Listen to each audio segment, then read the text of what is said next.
I stayed because you stopped caring. You came home too late for that excuse.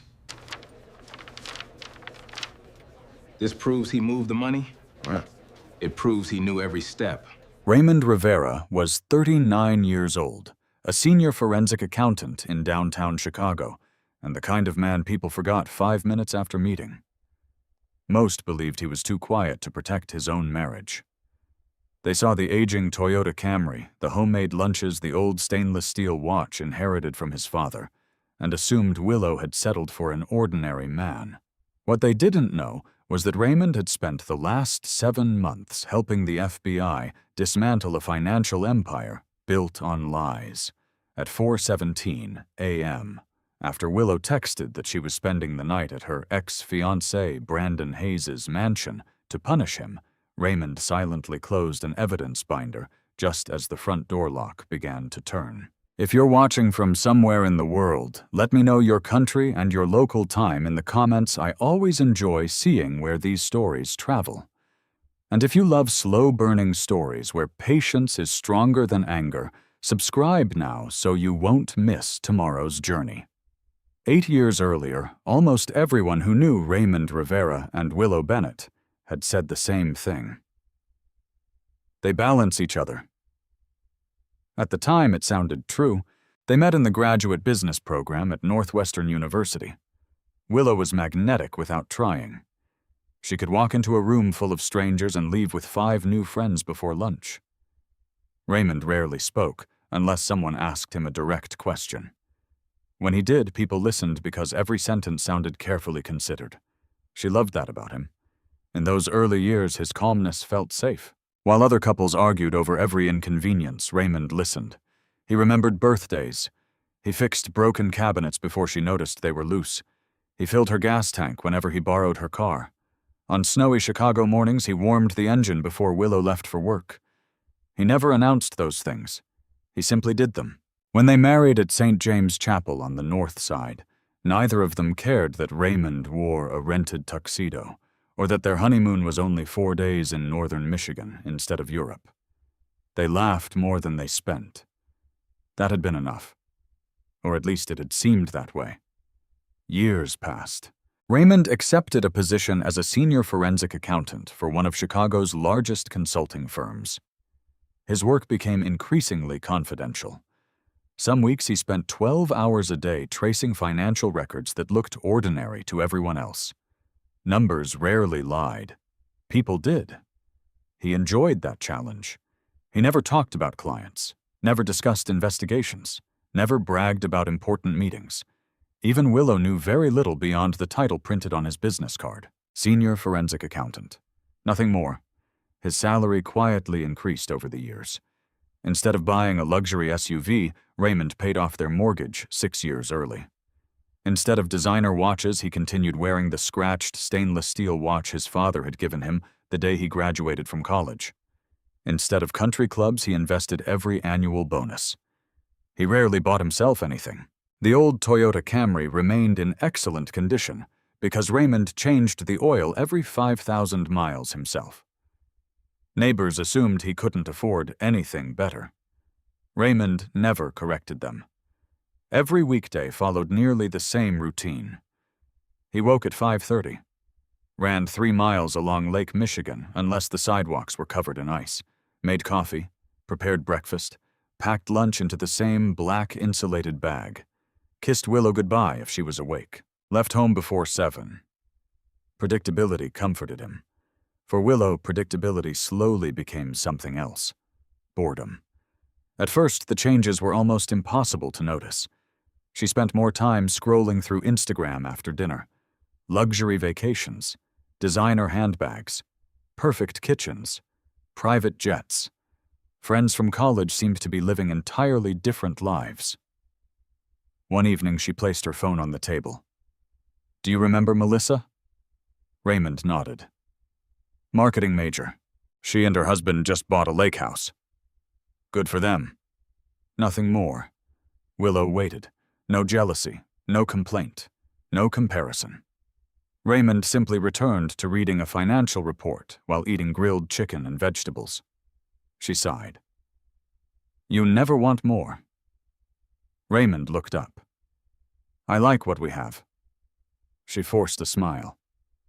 But don't you ever wonder what life could be like? I already know. What does that mean? He smiled softly. It means I already have the things I wanted. The conversation ended there. For Raymond, not for Willow. Little by little, she started measuring happiness against appearances. She noticed the clothes executives wore at company events. She noticed expensive restaurants. She noticed luxury watches. She noticed husbands who interrupted conversations every few minutes to answer calls about million-dollar deals. Raymond never answered work calls during dinner. She used to admire that. Now she wondered whether anyone important was calling him at all. One Friday evening, they attended a networking reception downtown. Several investment executives arrived in tailored Italian suits. One of them stepped through the ballroom entrance, surrounded by people eager to shake his hand. Tall, confident, perfectly styled. Brandon Hayes. Raymond recognized him immediately. His expression never changed. Willow froze. She hadn't seen Brandon in almost 10 years. Once they had planned a future together. Once she had worn his engagement ring. Then Brandon left New York to pursue an ambitious career in finance, while Willow remained in Illinois. Distance became excuses. Excuses became silence. Silence became an ending. Or so she had believed. Now Brandon crossed the room wearing a flawless navy tuxedo and an expensive smile. Willow. She turned. Brandon. He laughed warmly before giving her a brief embrace. You haven't changed. You definitely have, he smiled. I hope that's a compliment. She laughed. Raymond stood quietly beside them. Brandon finally extended a hand. You must be Raymond. I am. I've heard a lot about you. Raymond shook his hand. Likewise. Nothing more. No competition. No insecurity. No attempt to impress. Brandon glanced toward the parking valet outside. What are you driving these days? Willow answered before Raymond could. The same Camry. Brandon chuckled politely. I had one of those back in college. Raymond smiled. They last longer than people think. The conversation drifted elsewhere. To everyone watching, Raymond looked completely outmatched. Brandon spoke about acquisitions, investment conferences, Palm Beach, Aspen, Silicon Valley. Every sentence carried confidence. Every laugh attracted another audience. Willow noticed. She noticed everyone noticing Brandon.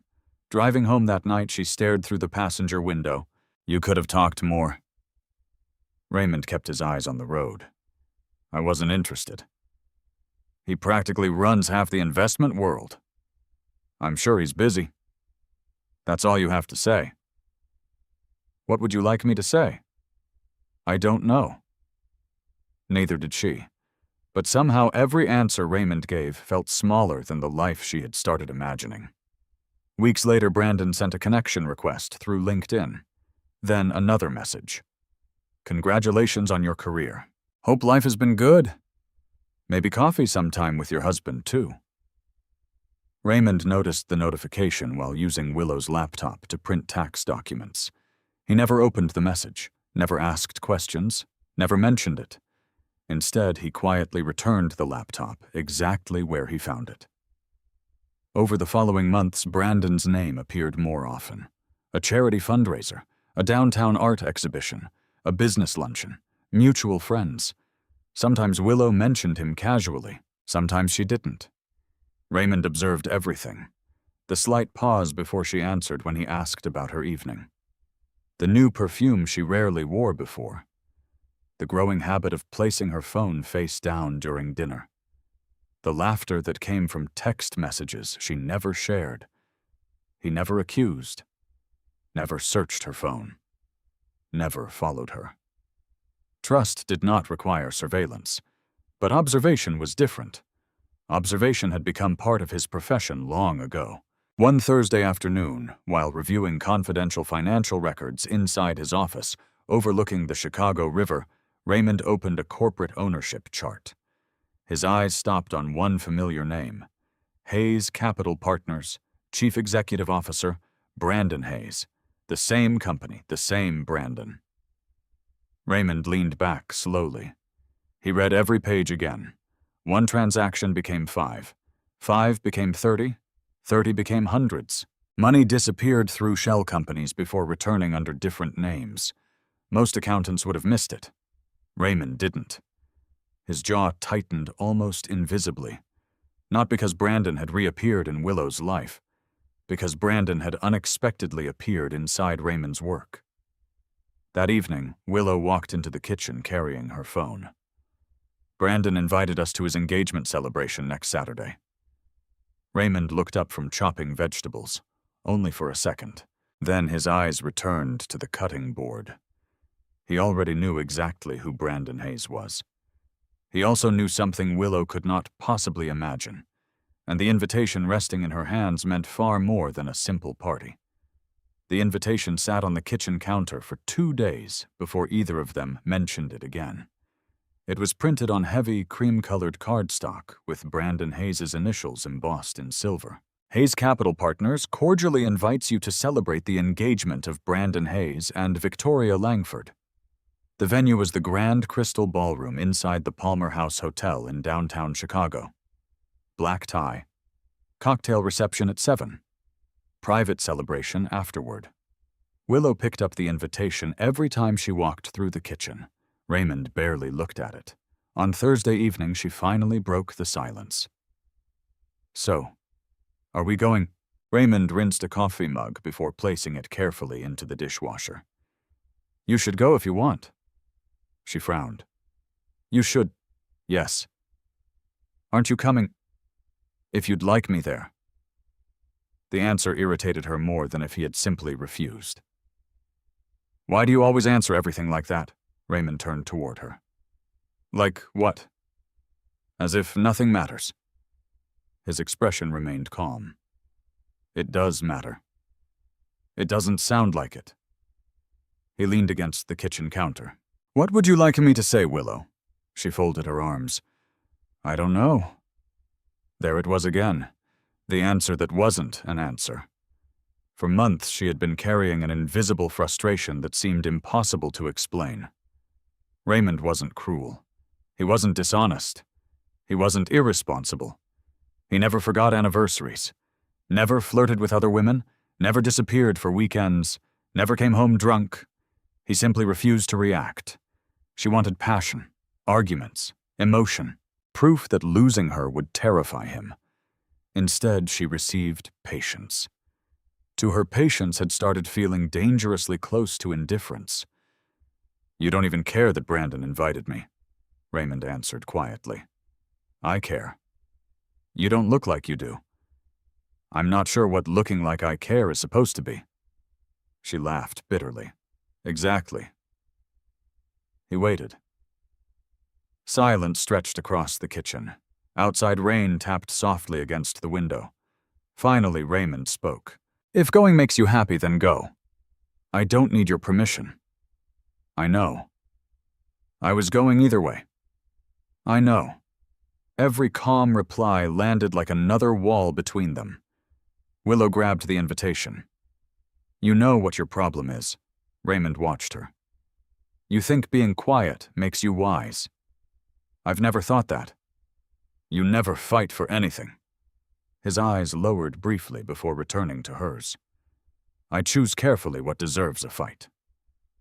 She shook her head. "That's exactly what I mean." The conversation ended. Not because it had been resolved. Because Willow stormed upstairs, while Raymond quietly finished cleaning the kitchen. Later that night, Raymond sat alone in the home office. The room was small. A wooden desk, 2 filing cabinets. One bookshelf filled almost entirely with accounting manuals and federal tax references. A framed photograph rested beside his computer. It showed him and Willow hiking in Colorado 5 years earlier. She had been laughing. He remembered that laugh. Back then it had come easily.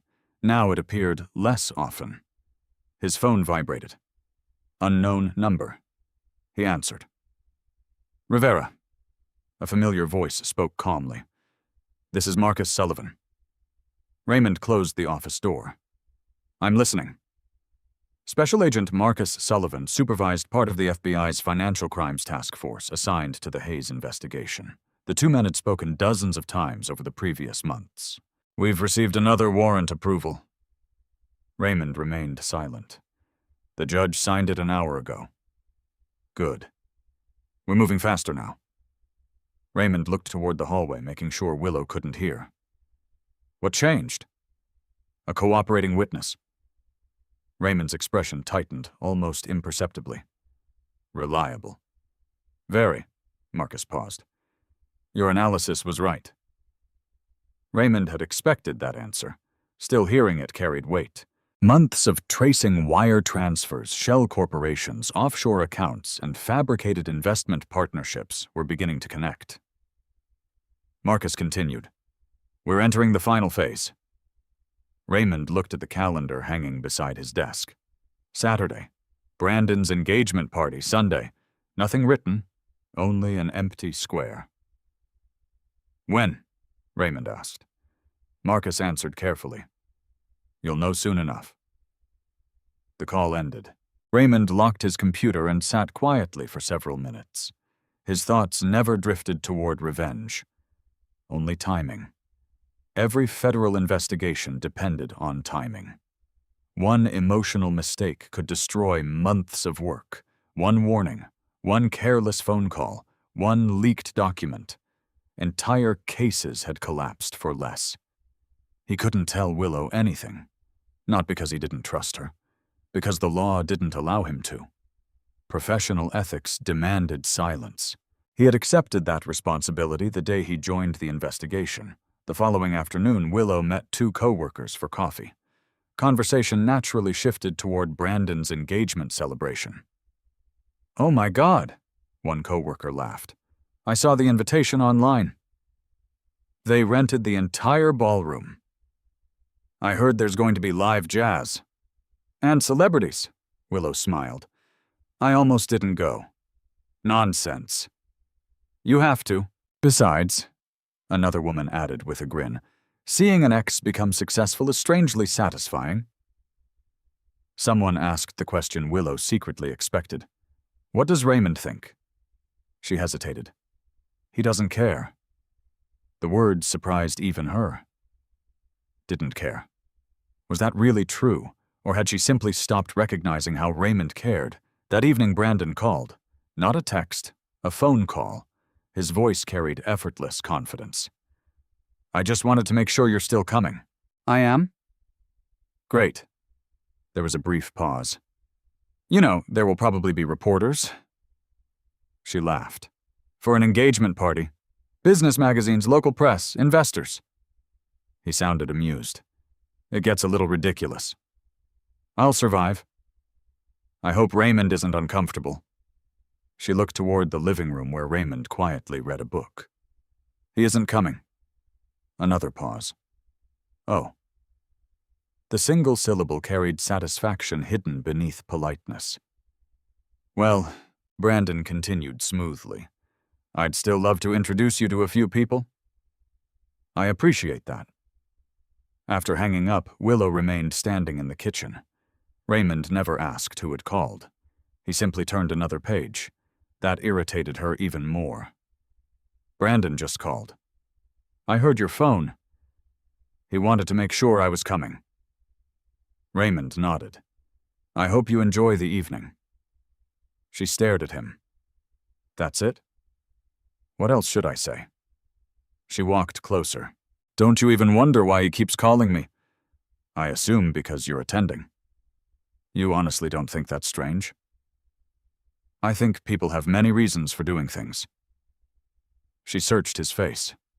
Nothing. No jealousy, no suspicion, no anger. She wanted some visible sign that he was afraid of losing her. Instead, she found only quiet certainty. Her frustration reached its limit. "You know what?" Raymond looked up. "Maybe Brandon still knows how to appreciate me."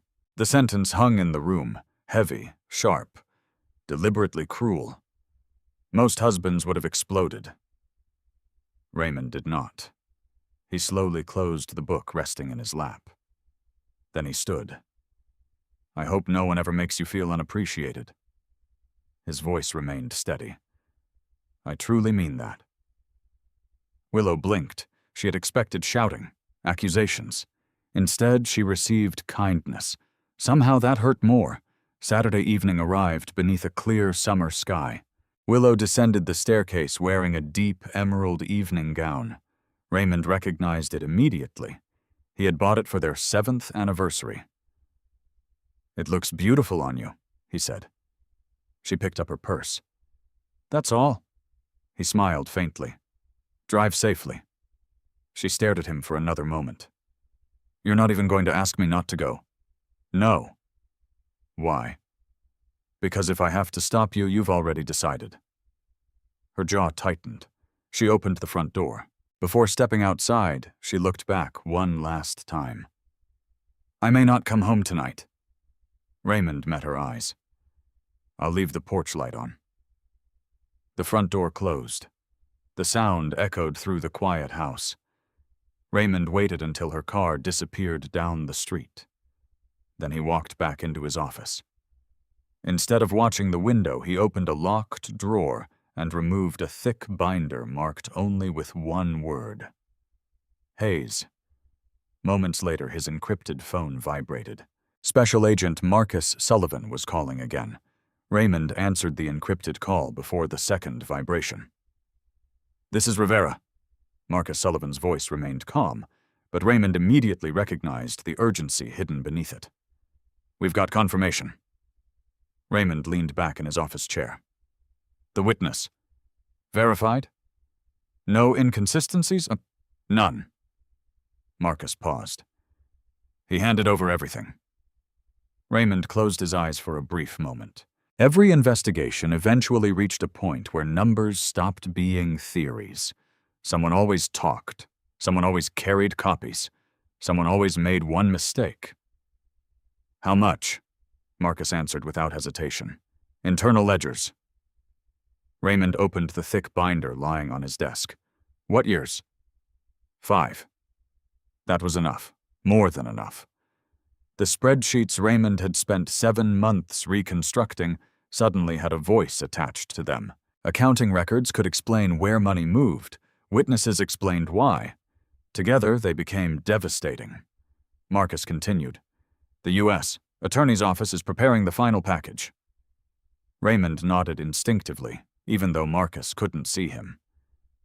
"When do you need me?" "Tomorrow morning." "I'll be there." And Raymond, "Yes.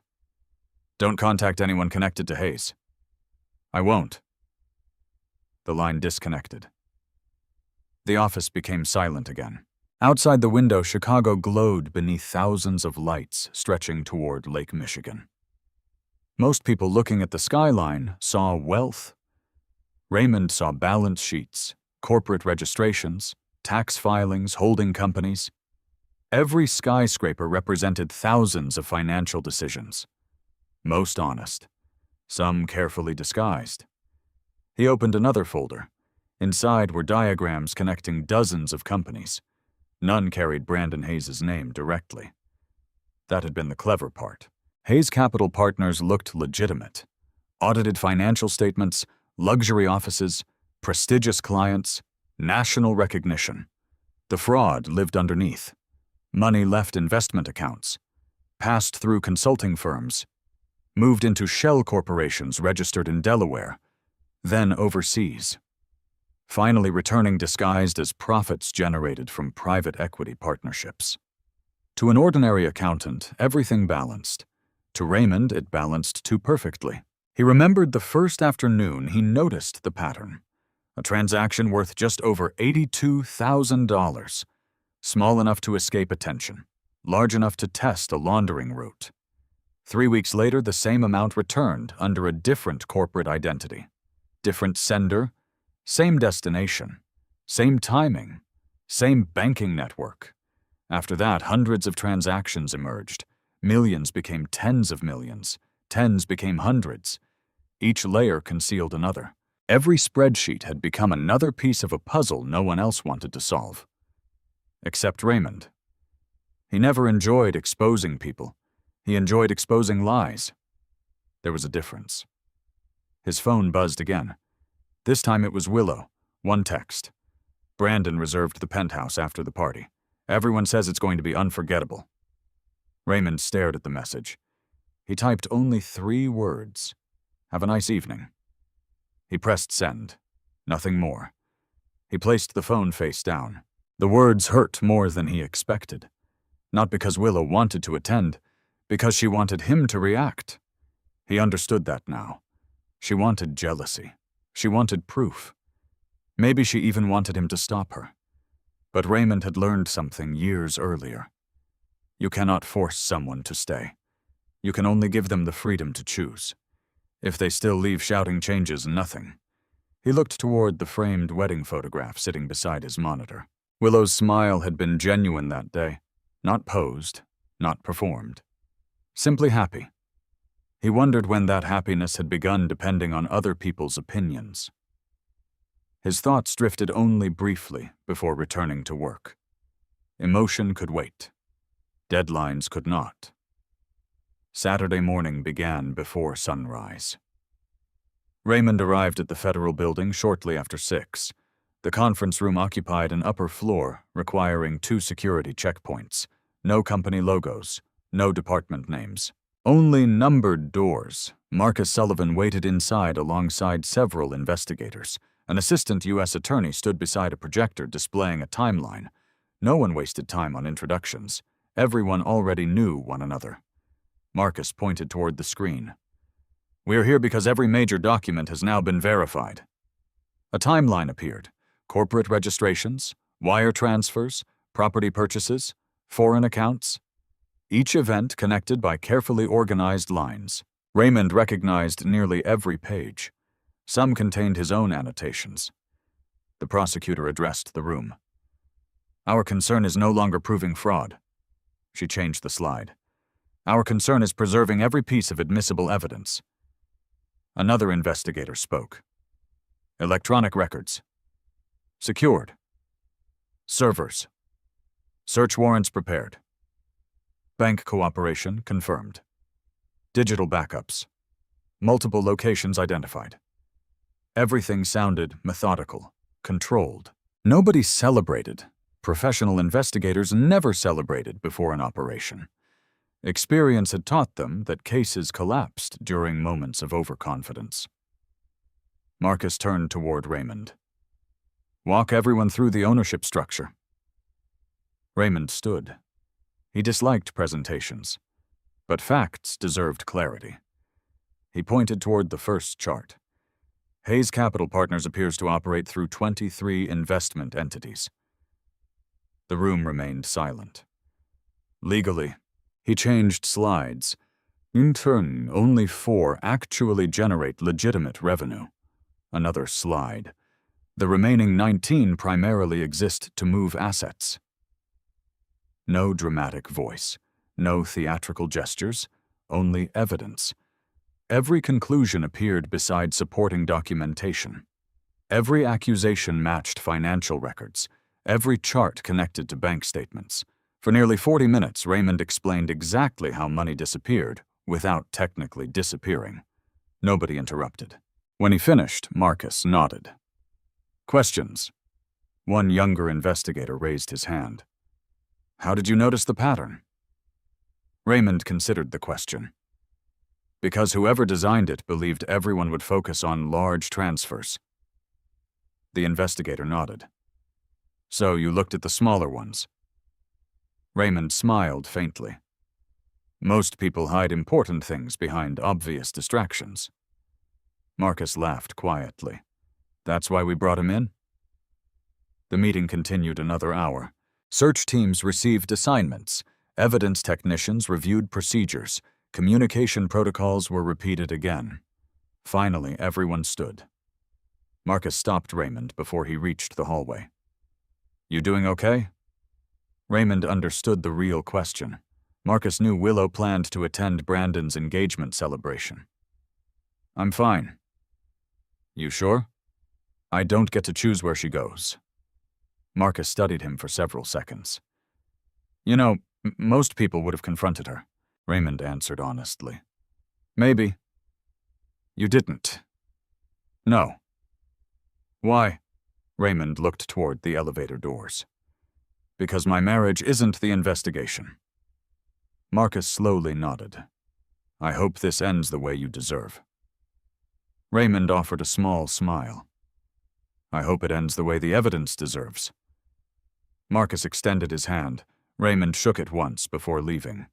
Outside, the morning air felt unusually cool for July. Families filled nearby sidewalks. Children chased pigeons through the plaza. Street vendors prepared coffee carts. The city moved normally. Nobody realized that one of Chicago's most respected investment firms stood only hours away from federal intervention. Raymond drove home in his aging Camry. Traffic remained light. His thoughts briefly returned to Willow. He imagined her choosing jewelry, hair appointments, shoes, planning photographs, perhaps laughing beside Brandon. The images stung. He admitted that much to himself. He still loved her. Love did not disappear simply because disappointment arrived. But love also could not erase reality.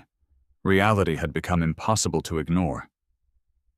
When Raymond reached home, the house was empty. Willow had already left for her salon appointment. A handwritten note rested on the kitchen counter. Don't wait up. There was no signature, no heart, no explanation. Raymond folded the note once before placing it inside a drawer, not because he wanted to keep it forever, because something inside him quietly suspected that one day it would remind him exactly when everything changed. That afternoon, while social media slowly filled with glamorous photos from Brandon Hayes' extravagant engagement celebration, Raymond sat alone at his dining table, reviewing the final sequence of evidence. Outside, the city prepared for another ordinary Saturday night. Inside the Rivera home, every document was already in perfect order. Somewhere across Chicago, Brandon Hayes believed he was hosting the most important celebration of his life. He had no idea that before dawn, a federal judge would finish signing the final search warrants that would bring his empire to an end. By 7 o'clock that evening, the grand crystal ballroom glowed like something lifted from a magazine cover. Crystal chandeliers reflected thousands of points of light across polished marble floors. A string quartet welcomed arriving guests near the entrance. Luxury sedans lined the valet circle. Photographers stood behind velvet ropes. Servers carried silver trays filled with champagne. Everything looked perfect. That had always been Brandon Hayes' greatest talent. He understood appearances. Willow stepped from the rideshare wearing the emerald dress Raymond had given her on their anniversary. Several heads turned immediately. She noticed. For the first time in months, she felt admired. One photographer politely asked for a picture near the floral entrance. She smiled. The camera flashed twice. A hostess escorted her inside. Welcome, Miss Bennett. She hesitated for half a second before correcting her. It's Rivera. Of course. The hostess apologized politely. Still, the tiny mistake lingered in Willow's mind, almost as though part of the evening belonged to someone she used to be. Music floated gently through the ballroom. Guests laughed beside towering arrangements of white orchids, investment executives, corporate attorneys, technology founders, professional athletes, television personalities. Everywhere Willow looked, someone appeared successful. She suddenly understood why Brandon had wanted reporters present. This wasn't merely an engagement celebration, it was an exhibition. Brandon appeared at the far end of the ballroom, surrounded by investors. His navy tuxedo fit perfectly. Every movement looked practiced. He noticed Willow almost immediately. A broad smile crossed his face. There she is. Several people turned. Brandon excused himself from the group before walking directly toward her. You look incredible. Thank you. He lightly kissed her cheek. I'm glad you came. So am I. He glanced behind her. No, Raymond? He stayed home. Brandon nodded slowly. His loss. Willow forced a small laugh. I told him about tonight. And? He wasn't interested. Brandon smiled with quiet satisfaction. Some men never understand opportunities. He offered his arm. Come on. I want you to meet everyone. Across the ballroom, introductions continued one after another. This is Willow Rivera, my college friend. One of the smartest women I've ever known. She shook hands, accepted compliments, shared polite conversations. Every introduction elevated her a little higher inside the room. Brandon knew exactly how to make people feel important. Willow couldn't remember the last time she'd received so much attention. Meanwhile, 20 miles away, Raymond Rivera parked beside another anonymous federal building. No cameras, no music, no luxury cars. Only concrete walls and security gates. He carried a black briefcase beneath one arm. Inside waited nearly 800 pages of organized evidence.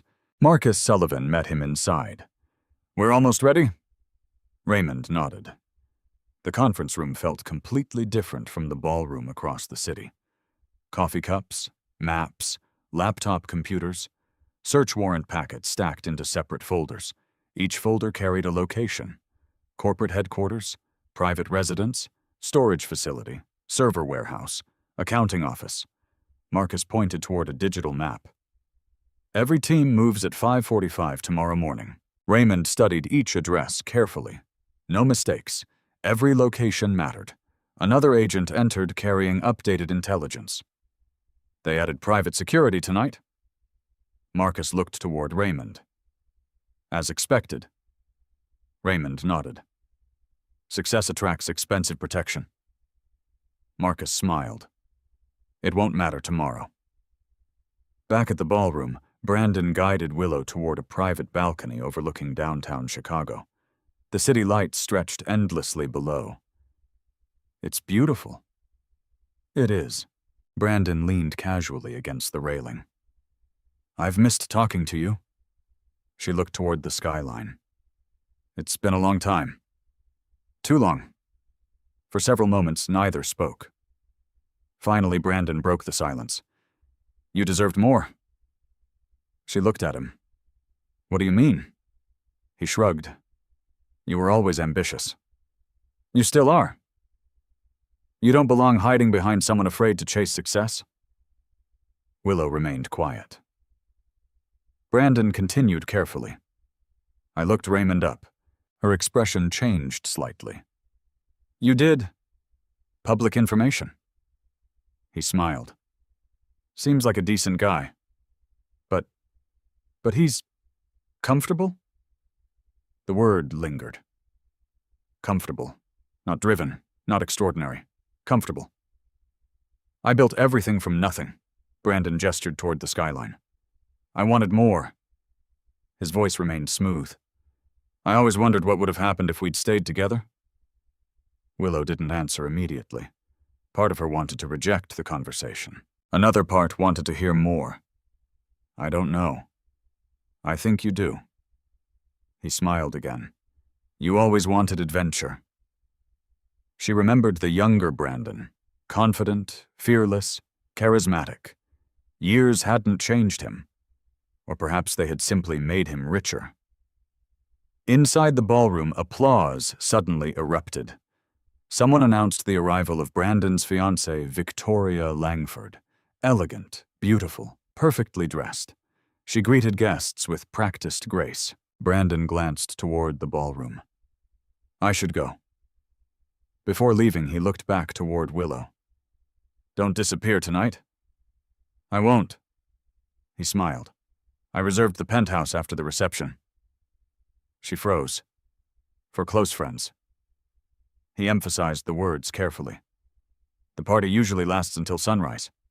Then he walked away. Willow remained alone on the balcony. Her phone vibrated. One message. Raymond. Hope you're having a pleasant evening. She stared at the screen. No questions. No accusations. No demands. She typed nothing. Instead, she slipped the phone back into her purse. For some reason, the message frustrated her. Why wasn't he asking where she was? Why wasn't he calling? Why wasn't he angry? Across the city, Raymond wasn't thinking about jealousy. He sat beside Marcus, reviewing one final spreadsheet. Marcus pointed toward several highlighted transfers. These match your reconstruction exactly. Raymond nodded. They always would. You sound confident. I am, Marcus smiled. I wish every expert witness spoke like that. Raymond quietly organized another folder. Professional habits rarely disappeared. Everything remained alphabetical. Every page numbered. Every exhibit labeled. Marcus watched him for a moment. You know? Raymond looked up. You've never once asked whether Hayes knows you're involved. Raymond answered honestly. It doesn't matter. It could. If he knew, Marcus interrupted, he'd probably try to destroy evidence. Raymond nodded. Exactly.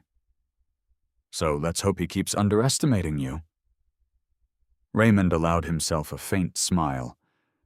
I think he already has. Back at the ballroom, the celebration grew louder.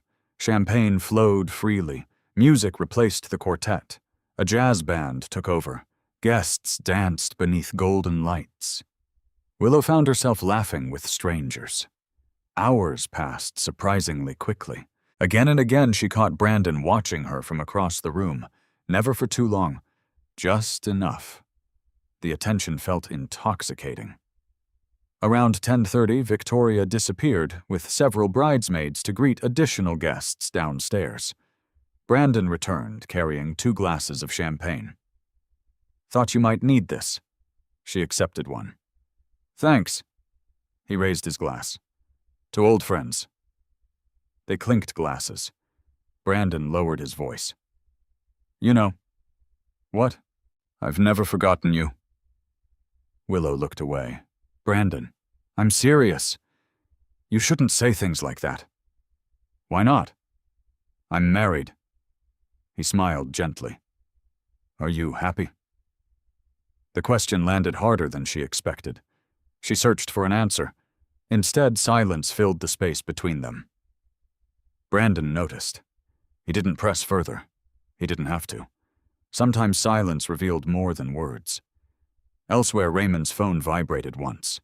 Marcus looked over. Everything okay? Raymond glanced at the screen. Security camera notification. Front porch. Nothing unusual. Just the empty front steps beneath the porch light. He dismissed the alert. Marcus asked quietly, You still left the light on? Raymond looked at the photograph of Willow that remained inside his wallet. Yes. Marcus didn't say another word, because he understood. No matter what happened tonight, Raymond still expected his wife to come home. He simply didn't know whether she still expected to come home herself. The music in Brandon Hayes' penthouse continued well past midnight. Floor-to-ceiling windows overlooked the sleeping city while soft jazz blended with quiet conversations and the clinking of crystal glasses. Most of the reporters had gone home. Only Brandon's closest friends, executives, and selected guests remained. The atmosphere had become noticeably more intimate. Willow stood near the balcony with a glass of sparkling water.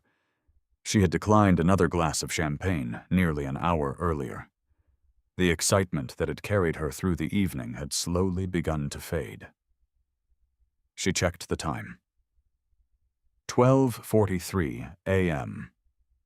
Her phone remained silent. No calls, no messages. Raymond hadn't contacted her again. She expected to feel relieved. Instead, she felt strangely unsettled. Brandon approached, carrying 2 cups of coffee. I figured everyone needed something stronger than champagne by now. She smiled politely. Thanks. He handed her one. You seem quieter. Just tired? It's been a long evening. She nodded. It has. Brandon leaned against the balcony railing. You know. What? I was serious earlier. She looked at him. I never forgot you. Willow lowered her eyes to the city below. You shouldn't say that. Why? You just got engaged. His smile faded slightly. Engagements don't erase history. No? They don't. For a long moment, neither of them spoke. The wind carried distant traffic sounds from streets hundreds of feet below. Brandon finally broke the silence. Stay. She looked at him. What? Stay tonight. She remained motionless. I reserved several guest rooms. He kept his voice calm. No pressure. You've been drinking. It's late. I don't want you driving. His explanation sounded reasonable, almost too reasonable. She hesitated. I don't know. You don't have to decide now. He smiled warmly. Just don't disappear. Across Chicago, Raymond sat inside the FBI command center. Digital clocks covered one wall. Chicago, New York, London, Zurich. Another displayed local time in the Cayman Islands. Teams monitored encrypted communications, while analysts tracked financial servers expected to become evidence within hours. Marcus Sullivan walked into the operations room carrying fresh warrant packets. Final signatures came through. Raymond accepted one folder. Every page bore the federal judge's approval, search warrants, electronic seizure authority, financial asset preservation orders, everything necessary. Marcus looked around the room. Operation starts at 5:45. The room answered with quiet nods. Nobody applauded. Nobody smiled. Professionals understood that success depended on discipline, not celebration. Raymond reviewed each address one final time. Hayes Capital Headquarters, Brandon Hayes Residence, North Shore Lake House, Private Accounting Office, Data Center, Safety Deposit Boxes. Every location had been verified. Every team assigned. One investigator approached Marcus. We received confirmation from the IRS Criminal Investigation Division. Marcus nodded. They're joining Team 3. Another agent added, SEC attorneys are standing by. Raymond quietly organized the remaining files. The investigation had grown beyond a single agency months ago.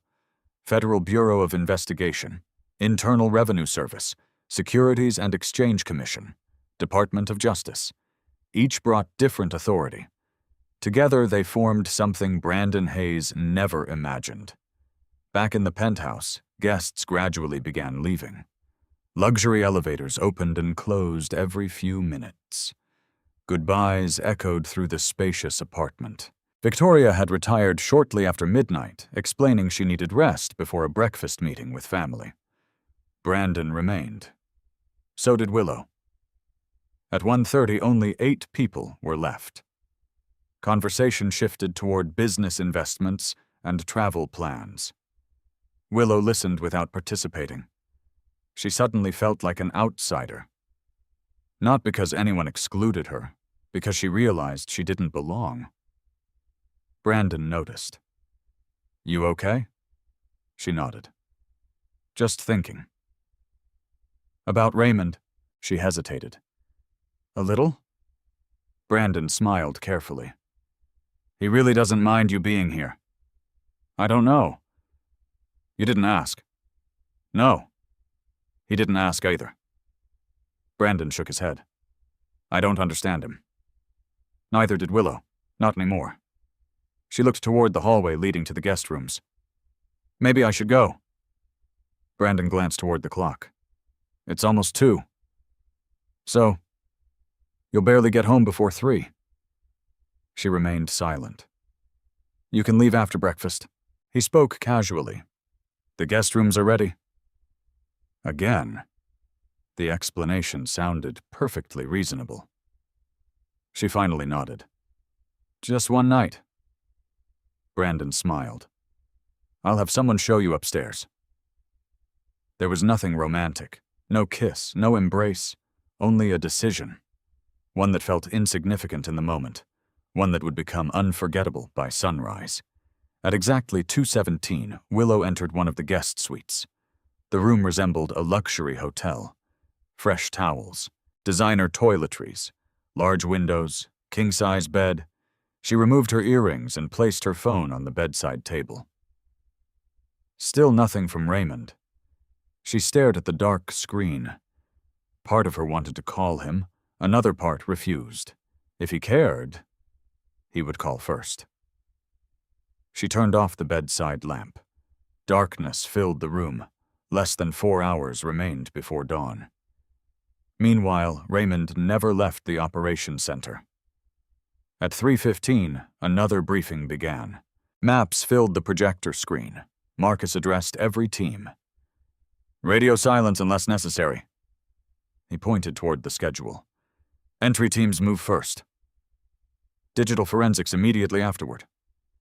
Financial evidence collection follows. One by one, every supervisor confirmed readiness. Raymond wasn't carrying a badge. He wouldn't participate in the searches. His responsibility began after evidence entered federal custody, financial interpretation, asset tracing, expert testimony. He preferred it that way. Facts mattered more than dramatic arrests. Marcus walked beside him after the briefing. You should try to get 20 minutes of sleep. Raymond smiled faintly. I won't. I figured. Marcus handed him another cup of coffee. When did you last sleep? I don't remember. Marcus laughed quietly. Typical accountant. Raymond accepted the coffee. Neither man mentioned Willow. There was no need. Some conversations happened without words. At 4:58, the command center became noticeably quieter. Agents adjusted protective vests. Evidence technicians checked cameras. Federal vehicles began leaving secure garages beneath the building. Computer screens displayed synchronized countdown timers. 47 minutes. Raymond stood near the window overlooking the dark city. Chicago looked peaceful. Office towers reflected moonlight. Traffic remained light. Nothing suggested that dozens of federal officers were already moving into position. Marcus joined him. Nervous? A little? About the case, Raymond answered honestly. No. Marcus understood immediately. Your wife? Raymond nodded once. I hope she's safe? Marcus studied him. After everything, Raymond interrupted gently. She's still my wife. Marcus looked away. Sometimes compassion made less sense than anger. Yet Raymond never seemed interested in revenge. Only truth. Back in the penthouse, Willow suddenly woke. She wasn't sure why. The room remained dark. She reached for her phone. 4:59 a.m. No missed calls, no messages. Outside the window, she noticed headlights moving far below. Delivery trucks, morning commuters, the city preparing for another day. She sat on the edge of the bed, feeling unexpectedly uneasy. A strange feeling settled in her chest, as though something invisible had already begun moving long before sunrise. Unable to sleep again, she walked quietly toward the kitchen for a glass of water. The penthouse remained silent. Most guests were asleep. She poured water into a crystal glass. Just as she lifted it, she heard Brandon speaking on the phone somewhere down the hallway. His voice sounded unusually tense. No, don't move anything. A pause. I said leave everything where it is. Another pause. What do you mean they asked questions yesterday? Willow froze. She couldn't hear the other voice, only Brandon. No. Nobody knows. They don't have enough. His voice dropped lower. We'll talk after sunrise. The call ended. Willow stood completely still. Seconds later, Brandon appeared in the hallway. He smiled the instant he saw her. Couldn't sleep. She forced a smile. Just getting some water. He looked perfectly relaxed again. As soon as everyone wakes up, we'll order breakfast. She nodded, but the conversation she had accidentally overheard continued echoing inside her mind. She couldn't explain why. She only knew that Brandon Hayes suddenly looked different. Not guilty, not frightened, just concerned. Far across the city, a digital clock inside FBI headquarters changed from 5:29 to 5:30. Marcus Sullivan looked around the operations room one final time before speaking into his radio. "All teams, stand by." Raymond quietly closed the final evidence binder. The countdown had reached its final 15 minutes. By the time the sun rose over Chicago, Brandon Hayes' perfect world would never look the same again. At exactly 5:45 a.m., Marcus Sullivan pressed the transmit button on his radio. "All teams, execute." Across Chicago, dozens of unmarked SUVs began moving at once. Federal agents wearing dark tactical jackets accelerated through nearly empty streets. Each vehicle carried a sealed assignment. Each team had rehearsed its objective repeatedly. Every minute mattered. Raymond remained inside the operations center. A large digital map displayed blinking markers representing every location involved in the operation. One by one, the markers turned green. Team 1, in position. Team 2, ready. Team 3, standing by. Marcus folded his arms. "No mistakes." Nobody answered. No one needed to. The silence inside the room reflected absolute concentration. Miles away, Brandon Hayes stepped out of the penthouse kitchen, carrying 2 fresh cups of coffee. The first light of dawn had begun creeping over Lake Michigan. He looked remarkably relaxed, considering the conversation Willow had overheard only minutes earlier. "Morning." She accepted one of the cups. "Thanks. You sleep okay?" "Not really." He laughed softly. "I rarely do after parties." The apartment remained unusually quiet. Most guests were still asleep. Only distant sounds from the building hallway interrupted the silence. Brandon checked his expensive wristwatch. "Breakfast should be here soon." Willow nodded while staring through the enormous windows. Chicago looked peaceful, beautiful, completely ordinary. She suddenly wanted to go home. "I think I should leave." Brandon smiled. "So early." "I've got things to do." He shrugged. "I won't stop you." Something about his confidence felt different now. Almost distracted. He seemed to be thinking about something else entirely. At precisely 5:48 a.m., Team 1 parked outside Hayes Capital Partners. The luxurious downtown office tower reflected the rising sun. Cleaning crews inside barely noticed the arriving vehicles. The lead agent displayed the federal warrant to building security. Within seconds, elevators were secured. Every floor containing company offices became restricted. Simultaneously, Team 2 stopped outside Brandon's North Shore mansion. Another team entered the accounting office in River North. Another secured the off-site data center. The operation unfolded exactly as planned. Inside FBI headquarters, radio traffic became constant. "Team 1 entering. Team 3 secure. Servers located. Evidence technicians moving." Marcus listened carefully. No panic, no resistance. Everything remained under control. Raymond watched every update without speaking. He had spent months assembling the financial puzzle. Now others were collecting the physical pieces. Suddenly another voice interrupted. "Command, this is Team 4. Marcus answered immediately. "Go ahead." "We've located additional storage units not previously disclosed." Marcus looked toward Raymond.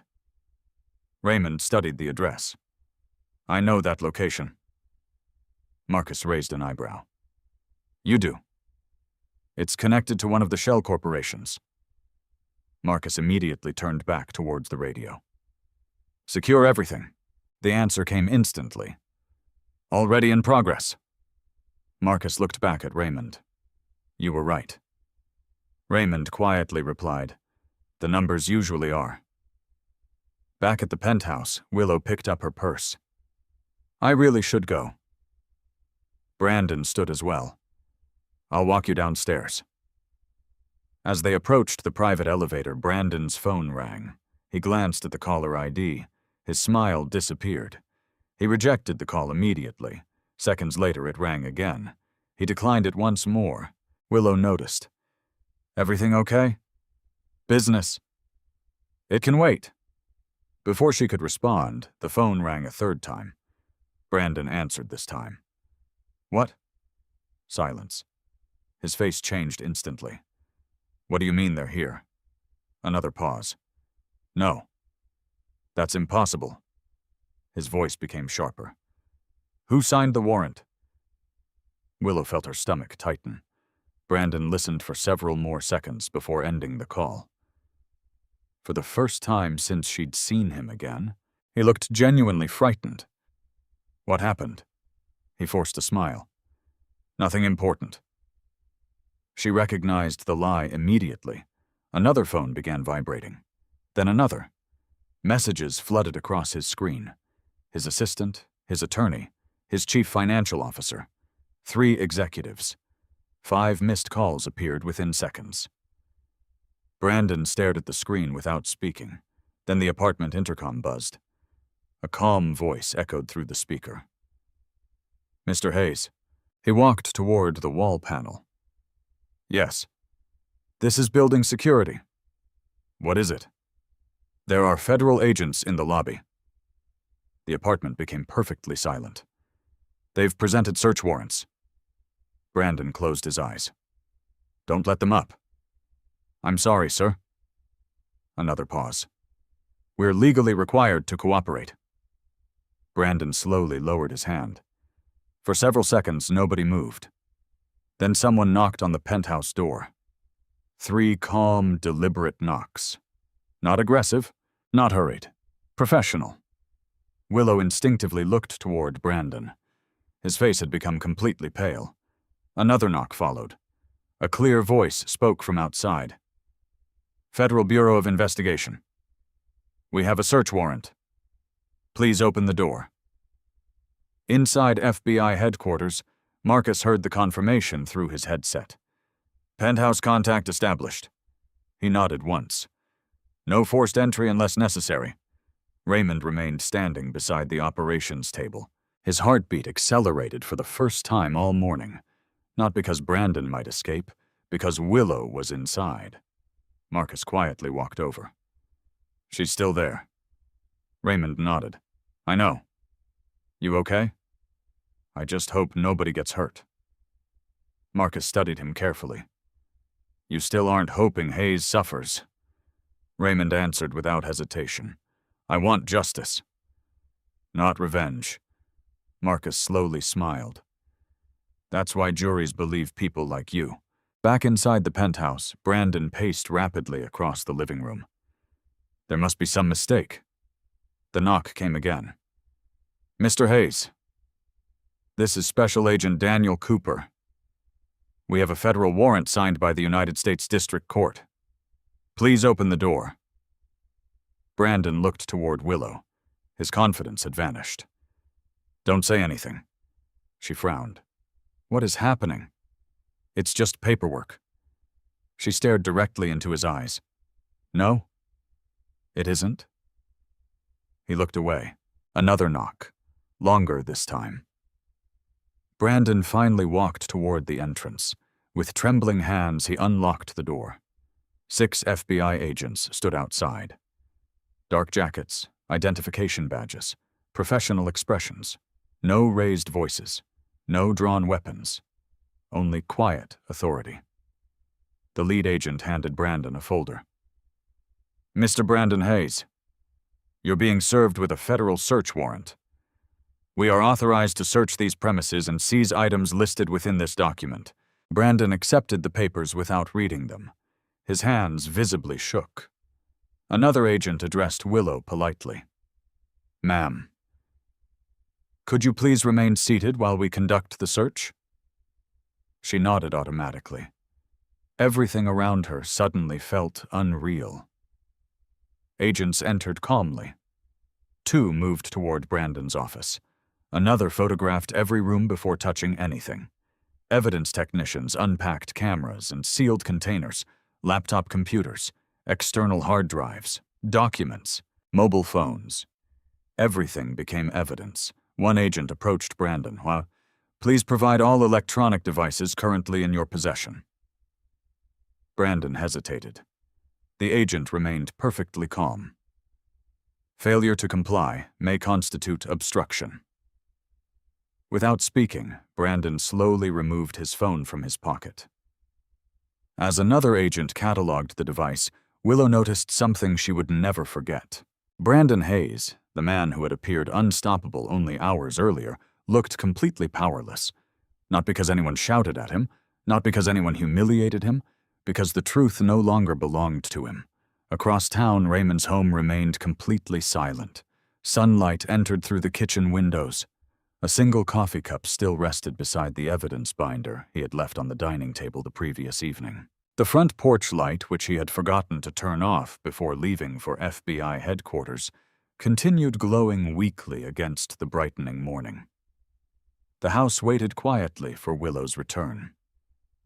But when she finally walked through that front door, she would discover that the husband she believed had silently accepted her betrayal had during that same night helped bring down one of the largest financial fraud operations in Chicago, and nothing in either of their lives would ever be the same again.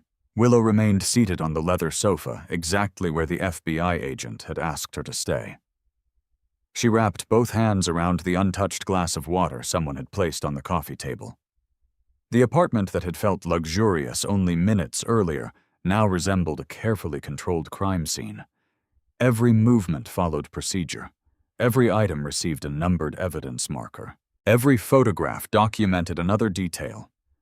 Nobody rushed. Nobody shouted. Professional discipline filled the silence. Brandon stood near the dining area while two agents inventoried his electronic devices. His expensive phone, a tablet, 2 encrypted laptops, several external hard drives. One by one, they disappeared into labeled evidence bags. The lead evidence technician spoke calmly. Item 12. MacBook Pro. Recovered from home office. Another agent confirmed. Logged. Willow had never seen anything like it. She expected dramatic accusations. Instead, she watched quiet efficiency. That frightened her far more. A female FBI agent approached with a reassuring smile. Mrs. Rivera Willow looked up. Yes. My name is Special Agent Lauren Mitchell. I'd like to ask you a few routine questions. You're not under arrest. You are not the subject of today's warrant. Willow released a breath she hadn't realized she was holding. Okay. Lauren sat across from her. What time did you arrive here yesterday evening? Willow answered honestly. A little after 7. And you remained overnight? Yes. Were you present during any business meetings? No. Did Mr. Hayes ask you to carry any documents? No. Any electronic devices? No. Lauren made several notes. Have you ever worked for Hayes Capital? Never. Own any shares? No. Signed any investment agreements? No. Every answer seemed to reduce the tension slightly. Lauren closed her notebook. Thank you. If we need additional information later, someone may contact you. Willow nodded. Am I free to leave? You are. But we'd appreciate it if you remained available by phone. I understand. Across the apartment, Brandon attempted to regain control. He approached the lead agent. This investigation is a mistake. The agent continued reviewing documents without looking up. You may discuss that with your attorney. I already called him. I'm sure you did. Brandon clenched his jaw. You have no idea who you're dealing with. The agent finally looked directly at him. No, Mr. Hayes. We know exactly who we're dealing with. Brandon said nothing more. For the first time in years, confidence failed him. Back inside FBI headquarters, another wave of updates appeared across the operations screen. Financial servers secured, corporate records seized, safety deposit boxes opened. Marcus watched the incoming reports carefully. Then one message caught his attention. Command. We located handwritten ledgers. Marcus immediately turned toward Raymond. Could those matter? Raymond barely hesitated. If they're original accounting records, they may matter more than every computer we seize. Marcus picked up the radio. Protect those documents. No one handles them until forensic accounting arrives. The response came instantly. Understood. Raymond quietly exhaled. Months earlier, he had suspected Brandon maintained parallel financial records. One version for investors, another for himself. If the handwritten ledgers existed, the investigation had just become considerably stronger. Marcus glanced sideways. You expected this? I hoped. There is a difference. Meanwhile, Willow slowly stood. She wanted nothing more than to leave. She walked toward Brandon. What is all this? He looked exhausted. They're overreacting. Over what? Business. What business? He forced another smile. Nothing illegal? She stared at him. Then why are there federal agents searching your home? Brandon didn't answer. Instead, he looked toward his attorney, who had just entered the apartment. The lawyer hurried across the room carrying a leather briefcase. He immediately requested a private conversation. The lead agent calmly interrupted. You may speak? But this search continues. The attorney nodded reluctantly. Willow noticed something else. Nobody was treating Brandon like an important businessman anymore. Nobody seemed intimidated. Inside the apartment, authority belonged entirely to the investigators. Her phone vibrated. One message. Raymond. Hope you're safe? That's all. No accusations. No questions. No mention of Brandon, only 4 words. Hope you're safe. She stared at the screen for nearly 30 seconds. An uncomfortable pressure settled inside her chest. She had expected anger. Instead, she received concern. For reasons she couldn't explain, that hurt more. She typed a response. I'm okay. Then she erased it. She typed again. I'll be home soon. Again, she deleted the message. Finally, she locked the phone without sending anything. Lauren Mitchell quietly observed the exchange from several feet away. She noticed the wedding ring. She noticed the hesitation. But she said nothing. Professional investigators learned long ago that silence often revealed more than interrogation. Back at headquarters, Marcus received another important update. Command. We've completed the preliminary review of Hayes Capital's executive offices. What did you find? Large quantities of shredded financial material. Marcus looked toward Raymond. Raymond spoke immediately. They're late. Marcus raised an eyebrow. What? If they're shredding documents now, they already knew someone was getting close. Marcus nodded slowly. You think they panicked? I think someone warned them. Marcus considered the possibility. Then another agent interrupted. We also recovered several industrial shredders still warm. Marcus smiled grimly. They were definitely late. Raymond remained expressionless. Evidence destroyed in panic often created as many questions as evidence preserved. Experienced prosecutors understood that. At the penthouse, Brandon's attorney approached Willow. Mrs. Rivera, would you mind stepping outside for a moment? Before she could answer, Lauren intervened politely. She isn't represented by you. If she wishes to leave, she's free to leave. But she won't be participating in privileged conversations. The attorney nodded stiffly. Understood. Willow suddenly realized something. Everyone inside the apartment belonged to one side or the other. Federal investigators, defense attorneys, evidence technicians, corporate executives. She belonged nowhere. She was simply standing in the middle of a battle she had never known existed. That realization frightened her. She quietly collected her purse. Lauren walked beside her. I'll escort you downstairs. They entered the private elevator together. For several floors, neither woman spoke. Finally, Willow asked, "Is Brandon going to be arrested?" Lauren answered carefully. "I can't discuss an ongoing investigation." "So, I truly can't answer that." The elevator doors opened into the marble lobby. Federal vehicles remained parked outside. Several business reporters had already gathered behind police barriers. Cameras pointed toward the entrance. Someone recognized Willow as she stepped outside. "Miss, were you inside? What happened?" "Is Brandon Hayes under investigation?" Flashbulbs exploded. Lauren immediately positioned herself between Willow and the reporters. "No comment." She guided Willow toward the sidewalk. A taxi stopped nearby. Before Willow entered, Lauren handed her a business card. "If you remember anything relevant, please call." Willow accepted it. She looked down at the printed name. Special Agent Lauren Mitchell, Federal Bureau of Investigation. She slipped the card into her purse. The taxi pulled away. As the building disappeared behind her, Willow stared through the window without seeing the passing streets. The previous evening now felt impossibly distant. Less than 12 hours earlier, she had entered Brandon's celebration believing Raymond was weak, believing Brandon represented confidence, believing success meant expensive suits, luxury apartments, and powerful connections. Now one man stood surrounded by federal agents. The other had sent only 4 words. "Hope you're safe." She closed her eyes.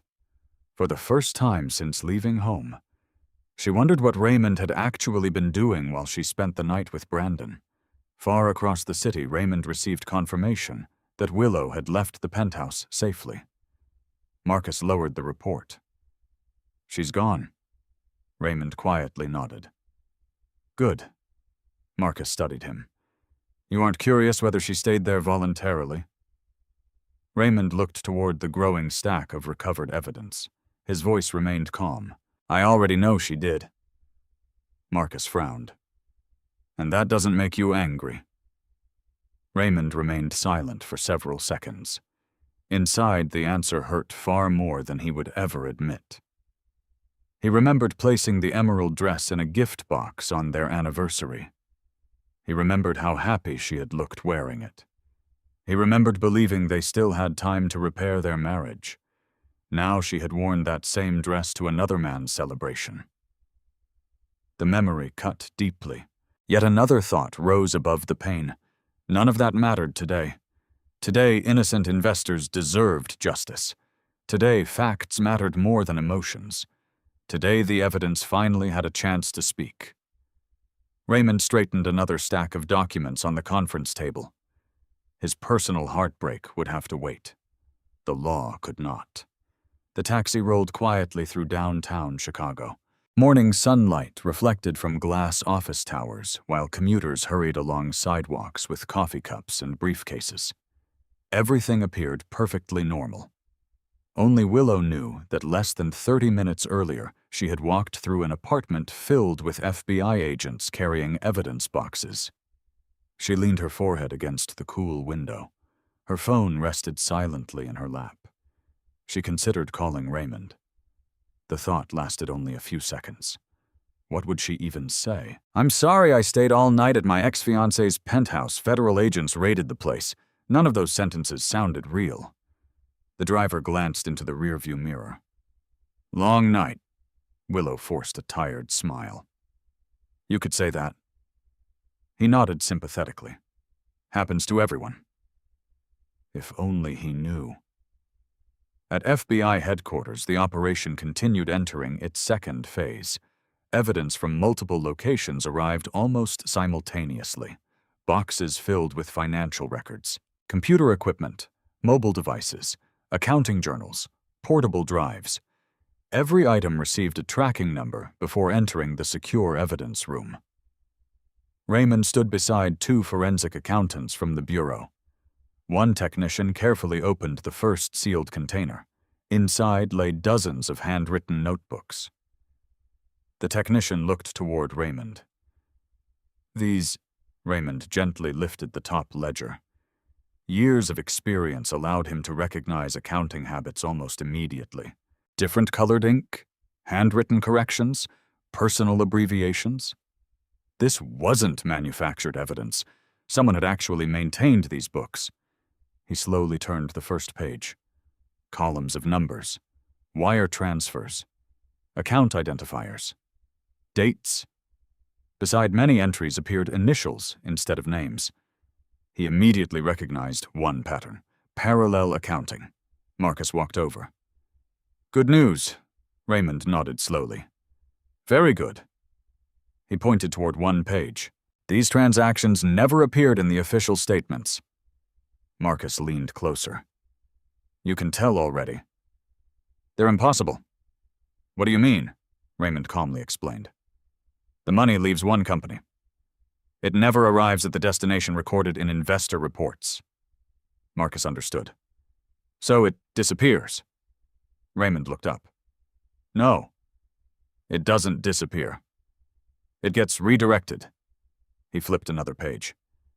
"There." Marcus followed his finger. Offshore account references, trust companies, private partnerships, layer after layer designed to hide ownership. Marcus smiled quietly. "I think Brandon Hayes is about to have a very difficult week." Meanwhile, Brandon remained inside his penthouse under constant observation. His attorney sat beside him reviewing the search warrant. "This covers everything." Brandon stared blankly ahead. "They can't prove fraud." The attorney remained silent. "They don't need to prove it today." Brandon's voice hardened. "Someone betrayed me." The attorney finally looked up. "Possibly. But right now, we need to focus on what they've already found." Another evidence technician entered Brandon's office carrying 2 additional storage boxes. One agent announced, "Hidden wall safe located." Brandon immediately stood. "You need another warrant." The lead agent calmly handed him another document. "We anticipated that concern." Brandon slowly sat back down. His attorney quietly closed his eyes. Things were becoming worse. Much worse. Across town, Willow finally arrived home. The taxi stopped in front of the familiar suburban house. For several seconds, she remained seated. The house looked exactly as it always had. Freshly cut grass, blue shutters, white front porch. Nothing suggested that everything inside her marriage had changed overnight. She paid the driver. "Have a good day." "You too." She walked slowly towards the front door. The spare key remained inside her purse, although she hardly needed it. The door wasn't locked. She stepped inside. Silence greeted her. The living room looked spotless. Nothing had been moved, nothing had been broken. The scent of freshly brewed coffee drifted from the kitchen. Raymond. She followed the aroma. He stood at the counter wearing the same navy dress shirt from the previous evening. The sleeves were rolled neatly to his forearms. A coffee mug rested beside him. Another waited across the table. He turned as she entered. "Good morning." His voice sounded completely normal. No shouting, no sarcasm, no accusation. She suddenly didn't know where to look. He gestured toward the second mug. "I made coffee." She slowly sat down. Neither of them spoke for nearly a full minute. The kitchen clock ticked softly. Outside sprinklers watered the front lawn. Finally, Raymond asked, "Are you all right?" She looked at him in disbelief. "That's what you're asking." He nodded. "Were you hurt?" "No." "Good." Another silence followed. She expected him to ask where she had slept. He didn't. She expected him to demand explanations. He didn't. Instead, he calmly sipped his coffee. The quiet became almost unbearable. Finally, she spoke. "The FBI raided Brandon's penthouse." "I know." She stared. "You know?" "Yes." "How?" Raymond set his cup down carefully.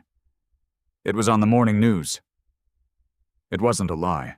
By now, every major Chicago station had begun reporting the operation. Still, he intentionally omitted one important detail. He didn't mention the FBI command center. He didn't mention Marcus Sullivan. He didn't mention spending the entire night coordinating evidence. Not yet. Willow rubbed her temples. I've never seen anything like it. I imagine not. There were agents everywhere. I heard. She looked directly at him. You're really not angry, Raymond answered honestly. I didn't say that.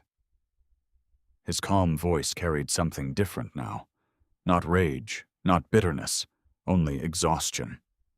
I just don't see what anger accomplishes. She lowered her eyes. I stayed there. I know. I spent the night. I know. She waited. Nothing else came. The silence finally broke her composure. I'm sorry. Raymond looked at her for several long seconds. Inside memories flooded through him. The anniversary dinner he had planned, the unopened gift receipt still inside the jewelry box, the lonely hours after receiving her message, the sound of the front door closing behind her. Every memory hurt. But another image stood beside them. Thousands of retirees whose savings Brandon Hayes had stolen. Families who trusted fraudulent investment statements. College funds that vanished. Businesses forced to close. Compared with those losses, his personal pain seemed strangely small. He answered carefully. Thank you. She blinked. That's all. What else would you like me to say? I don't know. She truly didn't. Raymond stood and walked toward the dining room. The evidence binder still rested exactly where he had left it the previous evening. Without opening it, he picked it up and carried it into his home office. Willow noticed. What's that? Work. You've been working? Yes. All night? He paused. More or less. Again, not a lie, not the whole truth. Inside the office, Raymond placed the binder into a locked cabinet. His phone vibrated. Marcus. He answered quietly. Yes. We're making incredible progress. I expected that. We'll probably need you downtown within an hour. I'll be there. Marcus lowered his voice. How's Willow? Raymond looked through the office doorway towards the kitchen. She sat alone staring into her untouched coffee. Confused? Marcus sighed. I suppose that's understandable. I suppose. Can you get away? In about 30 minutes. We'll be waiting. The call ended. Raymond remained standing for another moment. He took one deep breath before returning to the kitchen. Willow looked up. Was that work? Yes. I need to go in. She frowned. Today? Especially today. She studied him carefully. Something suddenly felt different. Not his clothes, not his voice, his confidence. For months she had mistaken his quietness for weakness. Now she noticed something she had ignored for years. Raymond wasn't uncertain. He simply never felt the need to prove himself. As he picked up his car keys, she asked softly, Raymond. He turned. Do you know more about Brandon than you're telling me? For the briefest moment their eyes met. Raymond knew the answer would change everything. But the investigation had not yet reached the point where he could reveal the truth. So he replied with complete honesty. Yes. Nothing more. Nothing less. Then he quietly walked out the front door, leaving Willow alone with a question that had suddenly become far more frightening than any FBI search warrant. The drive to FBI headquarters usually took Raymond 35 minutes. That morning he barely noticed the traffic. His mind remained fixed on the evidence waiting inside the forensic laboratory. For months he had examined spreadsheets, traced wire transfers, and reconstructed financial trails that crossed multiple countries. Now the investigation had entered a completely different stage. The numbers had become physical evidence. and physical evidence could stand before a jury. He parked in the secure underground garage and entered through the employee checkpoint. Marcus Sullivan was already waiting outside the forensic accounting unit. "You got here fast. I didn't have much reason to stay home." Marcus studied Raymond's face. "You told her anything?" "No." "Did she ask?" "Yes." "And?" "I answered truthfully." Marcus smiled. "Without answering completely?" Raymond nodded. "The investigation still comes first." Marcus opened the security door. "Then let's see what 12 hours of search warrants have given us." Inside the evidence review room, more than 20 sealed boxes lined the walls. Several forensic accountants worked quietly under bright overhead lights. Every notebook had been scanned. Every hard drive had been cloned. Every page was photographed before being touched. Marcus pointed toward a conference table. "You'll want to see this?" A young analyst slid a thick folder across the table. "We finished comparing the handwritten ledgers with the official investor reports." Raymond opened the first page. Within seconds, he spotted the pattern. Exactly what he had expected. Every quarter millions of dollars disappeared from investor funds before the official reports were prepared. The missing money never appeared as expenses.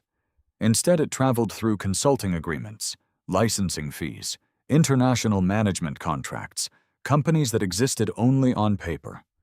Raymond quietly circled 3 entries with a pencil. "These transfers." The analyst leaned closer. "We noticed those too. They all terminate in the Cayman Islands." Raymond shook his head. "No." "They only appear to?" He flipped another page. "The final destination is somewhere else." Marcus folded his arms. "You already know where." "I know where to look." He pointed toward another account number hidden inside the handwritten notes. "This account pays the consulting company. The consulting company pays another shell. Then another. Eventually," he stopped. Marcus finished the sentence. "It reaches Brandon." Raymond nodded once. "If these records authenticate, they connect him personally." The room became silent. Everyone understood the significance. For the first time, Brandon Hayes could not simply blame accountants or subordinate executives. The money trail pointed directly toward him. Meanwhile, Willow remained alone inside the house. Raymond's untouched breakfast still rested on the kitchen counter. She slowly washed both coffee mugs. The ordinary task somehow felt comforting. Water ran over her hands as she replayed the morning conversation. She had apologized. He had thanked her. Nothing about that exchange made sense. She expected shouting. She expected accusations. Instead, Raymond had looked almost relieved, as if another concern weighed more heavily on him than her betrayal. She dried the mugs and wandered into the living room. A local news station played silently on television. Breaking news. Federal authorities continue searching multiple properties connected to businessman Brandon Hayes. She picked up the remote and increased the volume. Agents from the FBI IRS Criminal Investigation Division and Federal Financial Crime Units executed coordinated search warrants early this morning. Images filled the screen. The downtown office tower, federal vehicles, evidence boxes. Reporters gathered outside. No arrests had been announced. Yet every headline carried the same unmistakable message. Brandon Hayes was under federal investigation, the reporter continued. Sources close to the investigation described today's operation as the result of a lengthy financial inquiry. Lengthy. The word echoed in Willow's mind. Lengthy. Not sudden. Not unexpected. Someone had been investigating Brandon for months. She remembered Raymond's answer. Yes. He knew more than he had told her. Suddenly, she stood. She walked toward Raymond's home office. The door remained slightly open. She had rarely entered that room. Raymond valued privacy while working. Inside, everything looked meticulously organized. Bookshelves, accounting textbooks, tax law references, financial regulations, nothing unusual. She opened no drawers, touched no files. She simply looked around. One framed photograph caught her attention. It showed the two of them standing outside their first apartment nearly 15 years earlier. They looked impossibly young.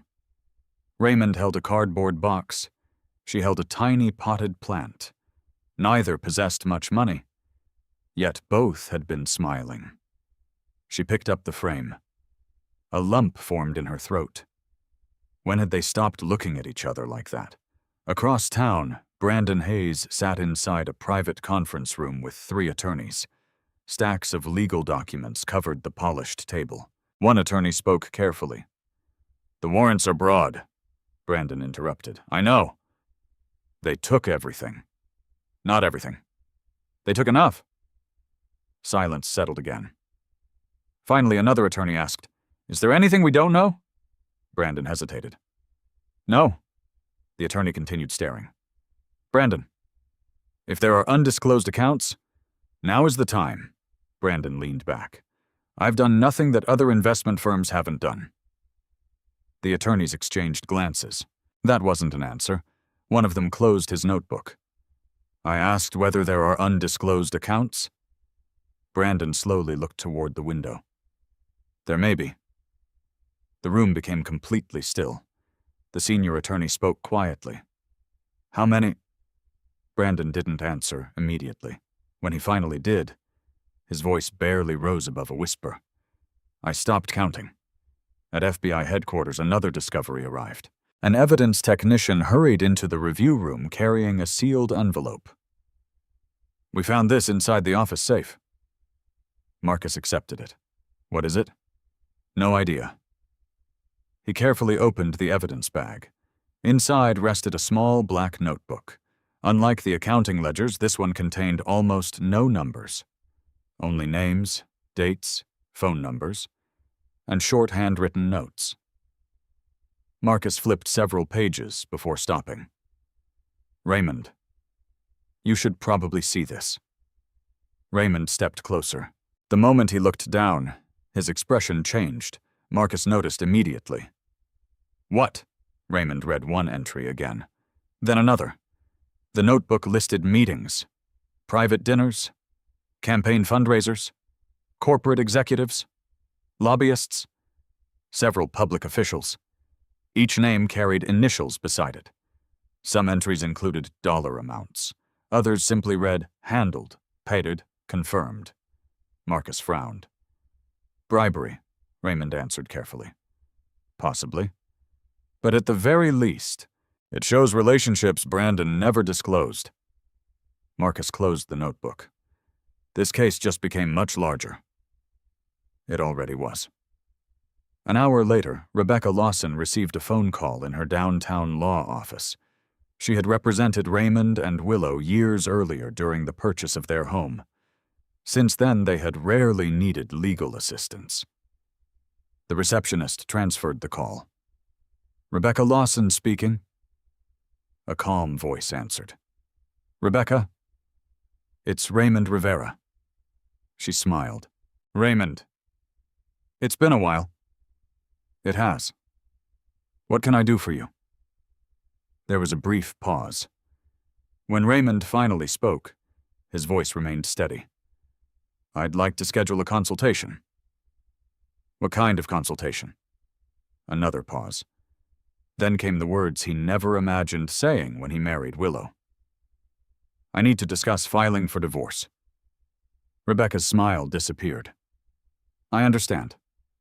When would you like to come in?" "This afternoon." "I'll clear my schedule." "Thank you." After ending the call, Raymond remained seated without moving. Inside, the decision hurt more than any financial investigation ever could. He had spent months believing the marriage could still be repaired. He had endured criticism, comparison, humiliation, distance, even Willow's decision to spend the night with Brandon. But something had changed that morning. Watching her apologize had brought no relief, only clarity. Trust, once broken, that completely could not be rebuilt simply because circumstances had changed. Justice for Brandon Hayes would be decided in federal court. The future of his marriage would be decided elsewhere. For the first time since receiving Willow's text the previous evening, Raymond accepted that those two battles were no longer the same. One demanded evidence, the other required letting go. Rebecca Lawson's office overlooked the Chicago River. The view had impressed Raymond years ago when he and Willow signed the documents for their first home. Back then, Rebecca had congratulated them. "You two make a good team." Raymond still remembered Willow squeezing his hand beneath the conference table. Now, nearly 15 years later, he sat alone in the same office. Rebecca entered carrying 2 folders. She greeted him warmly before taking the chair across from him. "I'm sorry we're meeting under these circumstances." "So am I." She opened a legal pad. "I know this isn't easy." Raymond gave a small nod. "No." She studied him for a moment. "I've handled hundreds of divorces. Usually people arrive angry. You don't seem angry." He looked toward the window. "I was. When? Last night. And today? I'm tired." Rebecca recognized the difference immediately. Anger often faded. Acceptance usually lasted. She began gently. "Tell me what happened." Raymond explained everything without exaggeration. Willow reconnecting with Brandon, the emotional distance that had grown over the past 2 years, the constant comparisons, the expensive lifestyle Brandon displayed, the message saying she intended to spend the night at Brandon's penthouse, her return that morning, her apology. Rebecca listened without interrupting. When he finished, she remained silent for several seconds. Finally, she asked, "Do you believe your marriage can be repaired?" Raymond didn't answer immediately. Inside, the question echoed painfully. Only a few days earlier, he would have answered yes. Now, he remembered Willow wearing the emerald dress he had bought for their anniversary while spending the night with another man. He remembered opening the front door for federal agents while she slept elsewhere. He remembered realizing that she had stopped believing in him long before Brandon Hayes reappeared. He quietly answered, "No." Rebecca wrote several notes. "Do you believe she's a bad person?" He surprised her. "No?" "Then why divorce?" Raymond folded his hands together. "Because someone doesn't have to be evil to destroy a marriage." Rebecca slowly nodded. That answer revealed far more than any accusation could have. She closed the legal pad. "I'll prepare the paperwork. I don't want unnecessary conflict. I expected that. I don't want revenge. I know. I only want a fair settlement." Rebecca smiled faintly. "That sounds exactly like you." Back at FBI headquarters, Marcus gathered the investigative team inside the operations room. Large digital displays covered the front wall. Flowcharts connected shell companies across multiple countries. Account numbers linked one financial institution to another. Dozens of photographs surrounded Brandon Hayes' name at the center. Marcus addressed the room. "Excellent work. But we're entering the most important phase." He pointed toward the evidence map. "Our objective is no longer identifying suspicious transactions. It's proving criminal intent." Several investigators nodded. Raymond quietly added, "The ledgers give us direction. The electronic records provide confirmation. But neither matters if the defense convinces a jury they're bookkeeping errors." An IRS investigator crossed his arms. "So what do we need?" Raymond answered without hesitation. "A witness." The room became quiet. Marcus looked at him. "Someone inside." "Exactly. Someone who can explain why the false records existed." Another agent spoke. "We're already interviewing several former executives." Raymond nodded. "One of them will eventually realize Brandon can't protect them anymore." Marcus smiled. "And that's when everything changes." Across town, Brandon Hayes experienced that exact fear.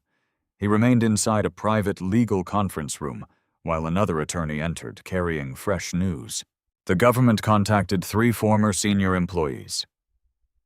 Brandon looked up sharply. "Who?" The attorney listed 3 names. Brandon recognized everyone. People who had worked beside him for years. People who knew enough to damage him. They won't talk. The attorney remained cautious. They might. They signed confidentiality agreements. The attorney sighed. Confidentiality agreements don't prevent testimony in federal criminal investigations. Brandon's confidence cracked ever so slightly. They owe me. No. The attorney corrected him. They owe themselves. The distinction landed heavily. For the first time, Brandon realized loyalty had become a luxury nobody around him could afford. Meanwhile, Willow remained at home. The television continued replaying footage of the federal raid. She turned it off. Silence filled the house again. Unable to sit still, she began cleaning. Laundry, kitchen counters, bookshelves. Simple routines helped organize thoughts that refused to settle.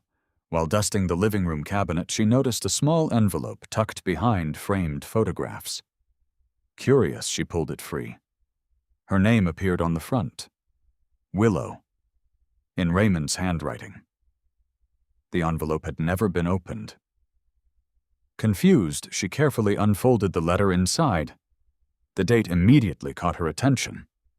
3 weeks earlier, long before Brandon's party.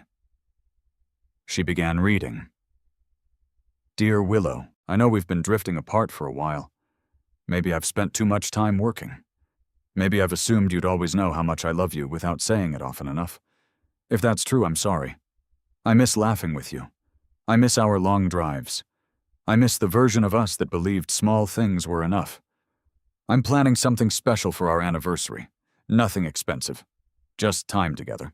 I hope you'll give us another chance before we become strangers living in the same house. Love, Raymond.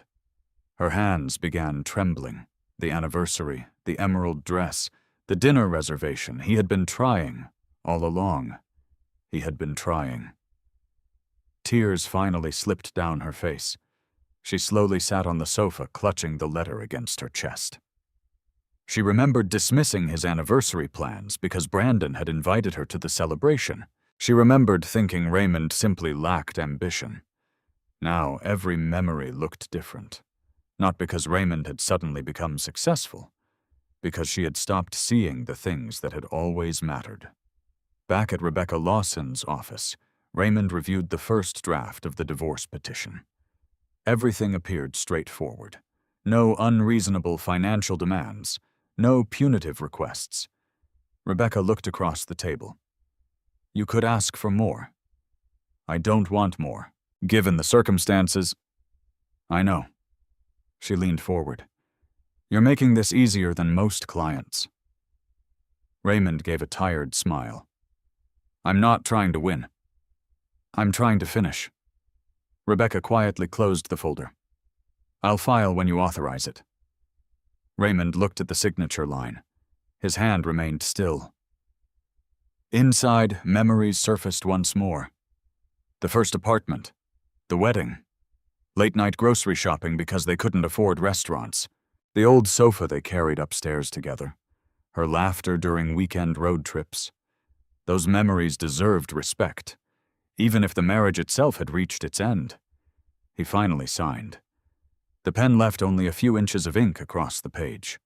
Yet those few inches officially separated 15 years of shared life. Rebecca accepted the documents carefully. I'll proceed. Raymond stood. Before leaving, Rebecca asked one final question. If she sincerely asks for another chance, he closed his eyes briefly. His answer came from the quiet place where grief had finally settled. I'll always forgive her. Rebecca waited. But forgiveness isn't the same as trust. He walked toward the door. And trust is what a marriage stands on. After he left, Rebecca remained seated in silence. She had represented wealthy executives, celebrities, politicians, and professional athletes. Most divorce meetings involved anger, blame, threats. This one had contained only sadness. She looked once more at Raymond's signature. Some marriages ended because love disappeared. Others ended because respect disappeared first. She suspected Raymond had continued loving Willow long after she stopped believing in him. Outside, Raymond stepped into the afternoon sunlight. His phone vibrated. A message from Marcus Sullivan. "We have our first cooperating witness." Raymond read the words twice. The investigation had just crossed another irreversible line. Marcus Sullivan looked up from the conference table as Raymond entered the operations room. "The witness is here?"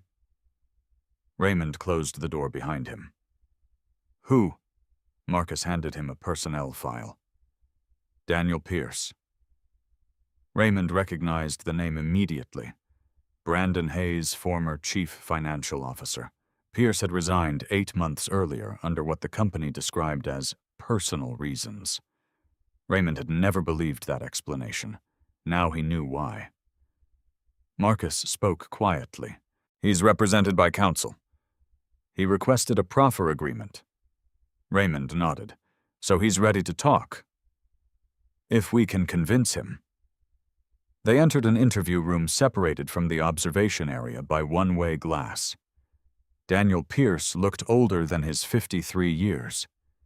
His expensive suit could not hide the exhaustion on his face. Dark circles surrounded his eyes. His hands remained folded tightly together on the table. Beside him sat his attorney. Marcus introduced himself before taking a seat. "Mr. Pierce? We appreciate your willingness to meet." Pierce glanced toward Raymond.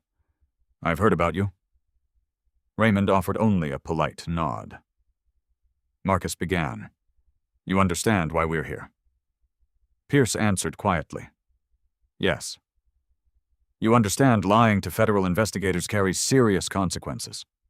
"I do." Marcus leaned forward. "Then tell us why you resigned." Pierce remained silent for several long seconds. Finally, he spoke.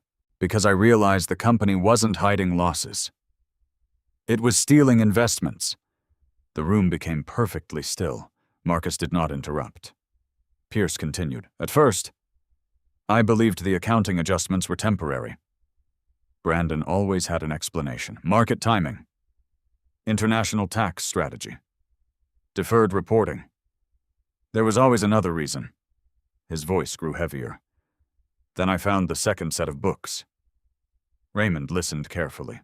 "The handwritten ledgers." Pierce looked directly at him. "You've already found them." "We have." Pierce slowly closed his eyes. "Then Brandon's finished." Marcus asked the obvious question. "Who maintained those ledgers?" Pierce answered without hesitation. "Brandon. No assistant. No accountant. No. He trusted no one with a complete picture." Raymond quietly wrote several notes. The testimony matched everything the forensic evidence suggested. Marcus asked another question. "Why come forward now?" Pierce gave a bitter smile. "I should have come forward months ago." "What changed?" He looked down at his hands. "My granddaughter." Neither investigator spoke. Pierce continued. "Last month she asked what I did for a living. I told her I helped people invest for retirement." His voice cracked. She smiled. Said I must make a lot of families happy. Silence filled the room. I couldn't answer. Back at the Rivera house, Willow remained sitting on the living room floor. Raymond's unopened letter rested beside her. She had read it 6 times. Each reading hurt more than the last.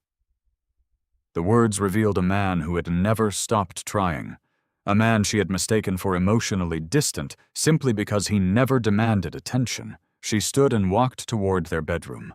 Opening the closet, she found Raymond's side almost untouched. Everything remained perfectly organized. Dress shirts, suit jackets, casual sweaters. Even his shoes lined the bottom shelf in neat rows. She suddenly noticed empty spaces, a garment bag missing, several shirts gone. His overnight bag no longer sat on the top shelf. Her heartbeat quickened. Had he already started preparing to leave? She opened the dresser. Nothing appeared disturbed. Yet somehow the room felt different, not because furniture had moved, because certainty had disappeared. Her phone vibrated. Emily, one of her closest friends. Willow answered softly. "Hello? I just saw the news. Are you okay?" Willow hesitated. "I don't know." Emily lowered her voice. "Were you really there?" "Yes." "Oh my God." "I left just before the agents finished searching." Emily paused. "And Raymond?" Another long silence. "He knows?" "What happened?" "He made me coffee." Emily frowned. What?" "He made coffee. He asked if I was hurt." "That's all?" "Mostly." Emily sounded confused. "I expected him to explode." "So did I." Willow looked toward the unopened front door. "I think—" She stopped. "What?" "I think I misunderstood my husband."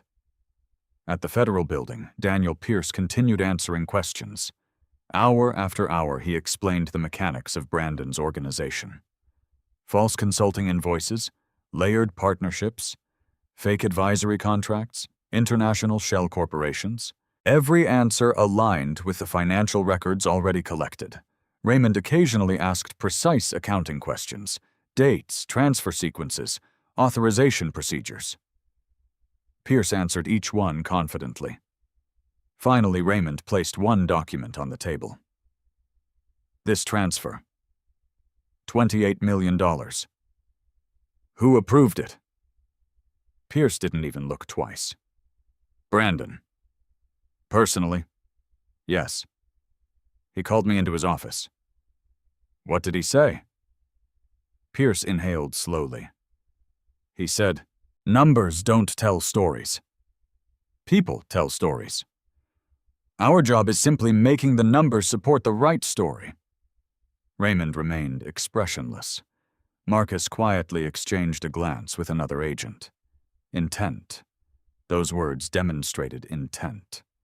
Exactly what prosecutors needed. Late that afternoon, Assistant United States Attorney Helen Brooks arrived at headquarters. She had spent nearly 20 years prosecuting complex financial crimes. Marcus summarized the day's developments. When he finished, Helen looked toward Raymond. "Can you prove these ledgers are authentic?" Raymond answered calmly. "Yes." "How?" "They match bank timestamps. They match internal server records. They match handwritten corrections found in Brandon's office. And now," he looked toward the interview room, "they match eyewitness testimony." Helen smiled for the first time that day. "Excellent." She closed the evidence folder. "I'll begin drafting the indictment." Meanwhile, Brandon Hayes sat alone inside a temporary interview suite after another lengthy meeting with his attorneys. One attorney returned, carrying a grim expression.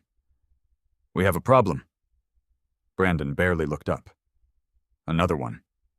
"Daniel Pierce." Brandon's eyes narrowed immediately. "What about him?" "He's cooperating." The words landed like a physical blow. "No." "I'm afraid so." "He wouldn't." The attorney remained silent. "He knows too much." "Exactly."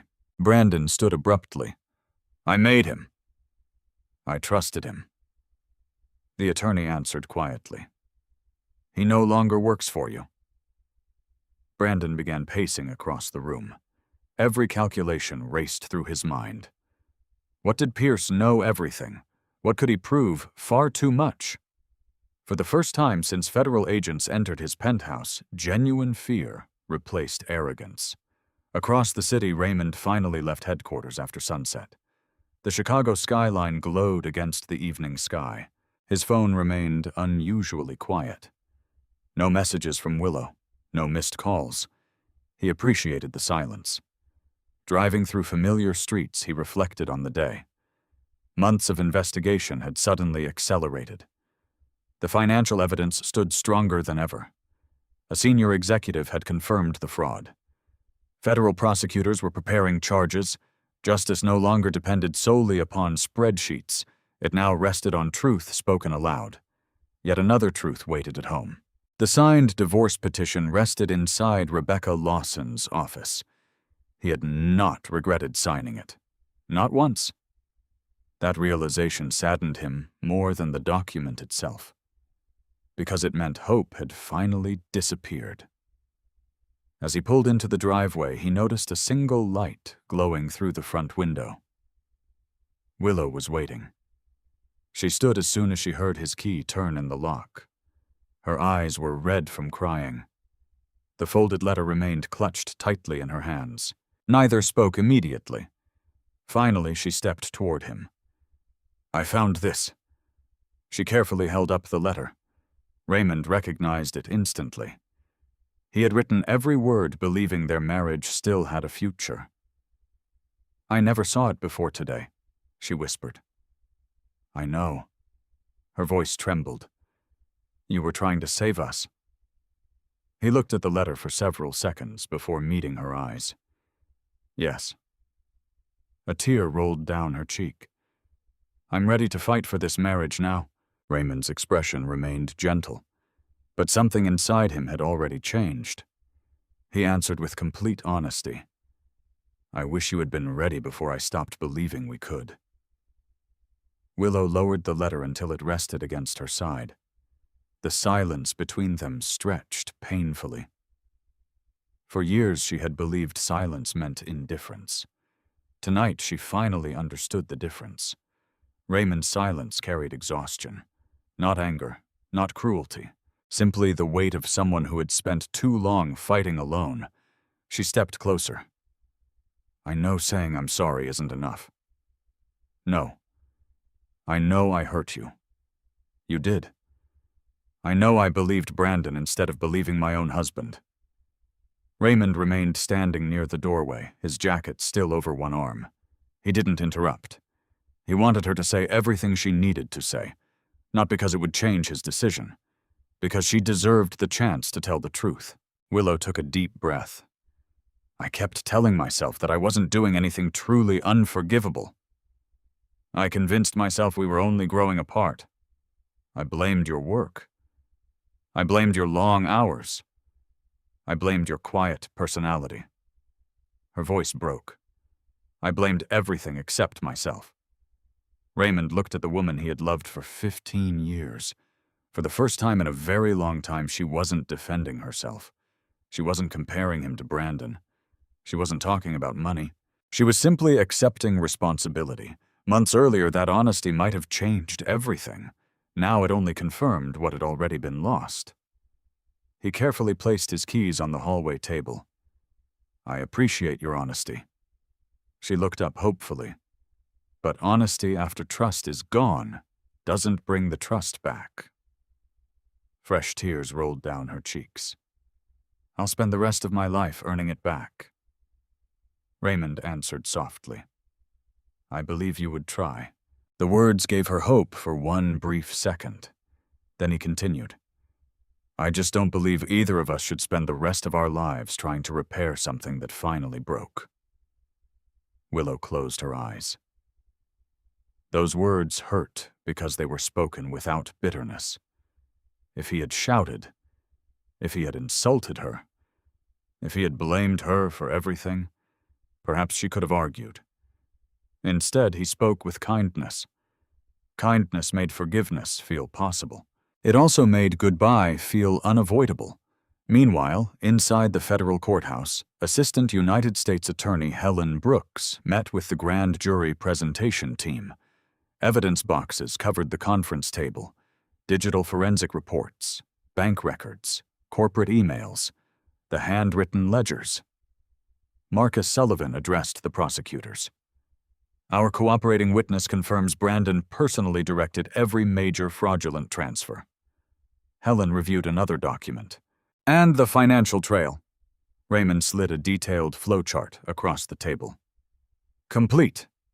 Every account connected neatly to the next. Money left investor funds, passed through shell corporations, returned to businesses secretly controlled by Brandon Hayes. Every transfer carried timestamps, authorization records, electronic signatures. The chart resembled a map. One with only a single destination. Helen looked at Raymond. How confident are you? 99%. What keeps it from 100? Raymond answered immediately. I never promise perfection. She smiled. That's why I trust your work. Across the city, Brandon Hayes sat inside his luxury penthouse for what might become the final time. Federal agents had completed their searches. The residence felt strangely empty. Entire shelves of financial records were gone. Several computers had been seized. Even the expensive artwork seemed less impressive without an audience to admire it. His phone rang. One of his investors. Brandon ignored the call. It rang again. Then another. Then another. Within 20 minutes, he had received nearly 30 missed calls. News spread quickly in financial circles. Confidence disappeared even faster. His chief assistant entered cautiously. Several board members are requesting an emergency meeting. Brandon didn't respond. They're asking whether you'll resign. That finally drew his attention. They're asking what? They believe it may reduce public damage. Brandon laughed once, a short, humorless sound. They're abandoning me. The assistant lowered her eyes. They're protecting themselves. Brandon understood. The loyalty he once believed he had purchased had always belonged to success. Without success, nothing remained. Back at the Rivera house, Willow followed Raymond into the kitchen. He quietly filled a glass with water. The ordinary movement somehow made the conversation even more heartbreaking. She whispered, "Is there someone else?" Raymond looked surprised. "No. I had to ask. There isn't. You still love me?" He remained silent for several moments. Inside, the answer hurt. Finally, he spoke. "Love isn't the problem." She stared at him. "Then what is—" "I don't feel safe with you anymore." The words landed harder than any accusation. Safe. Not physically. Emotionally. She suddenly understood. Every comparison, every dismissive remark, every time she praised Brandon while criticizing Raymond, every time she implied he wasn't successful enough, she had slowly destroyed the place where he once felt accepted, without realizing it. I made you feel alone. Yes. I made you think you weren't enough. He nodded once. Yes. She covered her face with both hands. Oh, God. Raymond looked away. Seeing her cry still hurt him. Perhaps it always would. But pain alone could not rebuild a marriage. His phone vibrated. "Marcus." Raymond answered. "Go ahead." Marcus sounded unusually optimistic. "The grand jury is moving faster than expected." "How fast?" "We'll likely receive the indictment tomorrow morning." Raymond nodded. "Good." Marcus hesitated. "You okay?" Raymond glanced toward Willow, standing several feet away. "I'm managing." "You heading home?" "I am home." Marcus understood without further explanation.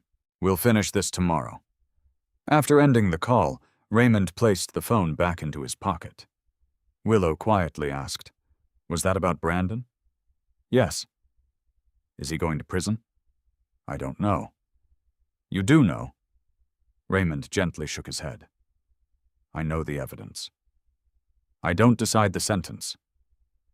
That answer reminded her exactly who he was, even now, even after everything. He refused to celebrate another person's downfall. Justice mattered. Humiliation did not. Late that evening, Rebecca Lawson finished reviewing the finalized divorce petition. Every page had been checked twice. She sealed the documents inside a filing envelope scheduled for submission the following morning. Before turning off her office lights, she paused. She thought about Raymond's words. "I'll always forgive her." Most clients never reached forgiveness. Many never even attempted it. Raymond already had. And still he had chosen divorce. Rebecca realized something important. Forgiveness could heal a heart. It could not automatically restore a relationship. Sometimes forgiveness simply allowed two people to stop destroying each other. Near midnight, Willow remained awake in the guest bedroom. She couldn't bring herself to sleep in the master bedroom alone. Not anymore. She opened Raymond's letter one final time. This time she noticed something she had overlooked before. At the bottom of the page, a tiny handwritten note had been added later, almost as an afterthought. No matter what happens, I hope we never become strangers who forget we once made each other happy. She pressed the paper against her heart. Outside the room, Raymond sat quietly in the living room. He wasn't sleeping either. The house felt unfamiliar, despite every piece of furniture remaining exactly where it had always been. He remembered moving every box into this home with Willow, painting the walls together, choosing curtains neither of them could really afford, planning children that never came because they always believed there would be more time. Life had not ended in one dramatic moment. It had changed through hundreds of small decisions, some his, some hers. Some neither of them recognized until it was too late. Tomorrow, Brandon Hayes would likely face federal indictment. Tomorrow, the divorce papers would be filed. 2 different cases, 2 different courts, 2 different forms of judgment. And by tomorrow evening, Raymond suspected that every remaining illusion about the life he once believed he would have would finally be gone. The following morning arrived gray and quiet. A light rain covered Chicago, leaving the streets slick beneath the first wave of commuters. Raymond had barely slept. He was already dressed when he walked into the kitchen. The coffee maker had finished brewing only moments earlier. As he reached for a mug, he noticed another cup already sitting beside it.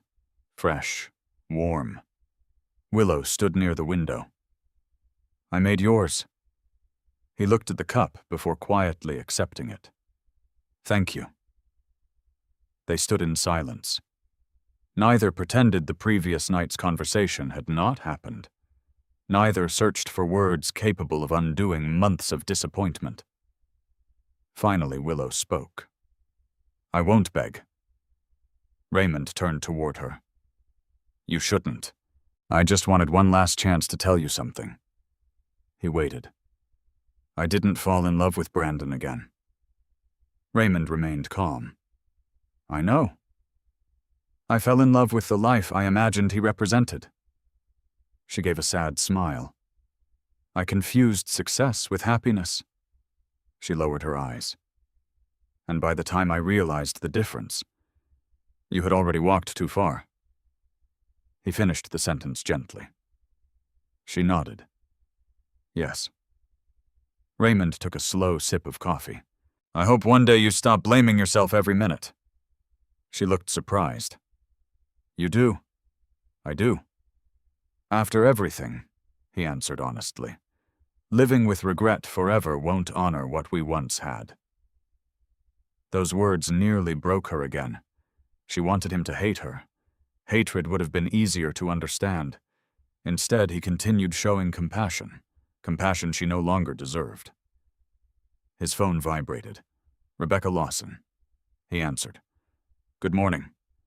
The petition has been filed." Raymond closed his eyes briefly. "So it's official?" "Yes. You'll likely have service completed today." "Thank you, Rebecca." After ending the call, he slipped the phone back into his pocket. Willow didn't need to ask. She already knew. "The papers?" He nodded once. "I understand." No shouting followed, no accusations. Only 2 people standing inside a home that had once been filled with plans for the future. At FBI headquarters, excitement spread through the Financial Crimes Division. Marcus entered the operations room carrying a sealed envelope. It arrived. Several agents looked up. Helen Brooks joined them. Marcus opened the envelope carefully before reading aloud. "The United States District Court hereby returns the following indictment." The room remained silent. He continued reading. "Wire fraud, securities fraud, money laundering, conspiracy, obstruction of justice." Multiple criminal counts stretched across several pages. Helen accepted the document. "We're moving today." Marcus looked toward Raymond. You ready? Raymond answered quietly. I've been ready for months. Within an hour, arrest teams coordinated with federal marshals. News organizations had already begun gathering outside Brandon Hayes' corporate headquarters. Rumors of criminal charges had spread before sunrise. Employees watched nervously from office windows. Investors flooded customer service lines demanding answers. Television helicopters circled overhead. Inside the executive suite, Brandon stared at the indictment lying across his desk. His attorneys had arrived before dawn. None of them looked optimistic. The government moved faster than expected. One attorney adjusted his glasses. They have Pierce. They have financial records. They have electronic communications. They have the ledgers. Brandon leaned back slowly. What do we have? Silence answered him. The lead attorney finally spoke. We negotiate. Brandon laughed bitterly. I built a billion-dollar company. And now you're telling me to negotiate? I'm telling you to survive. A loud knock interrupted the meeting. Everyone turned toward the office door. Another knock followed, louder. Federal marshals. Open the door. No one moved. The knock came again.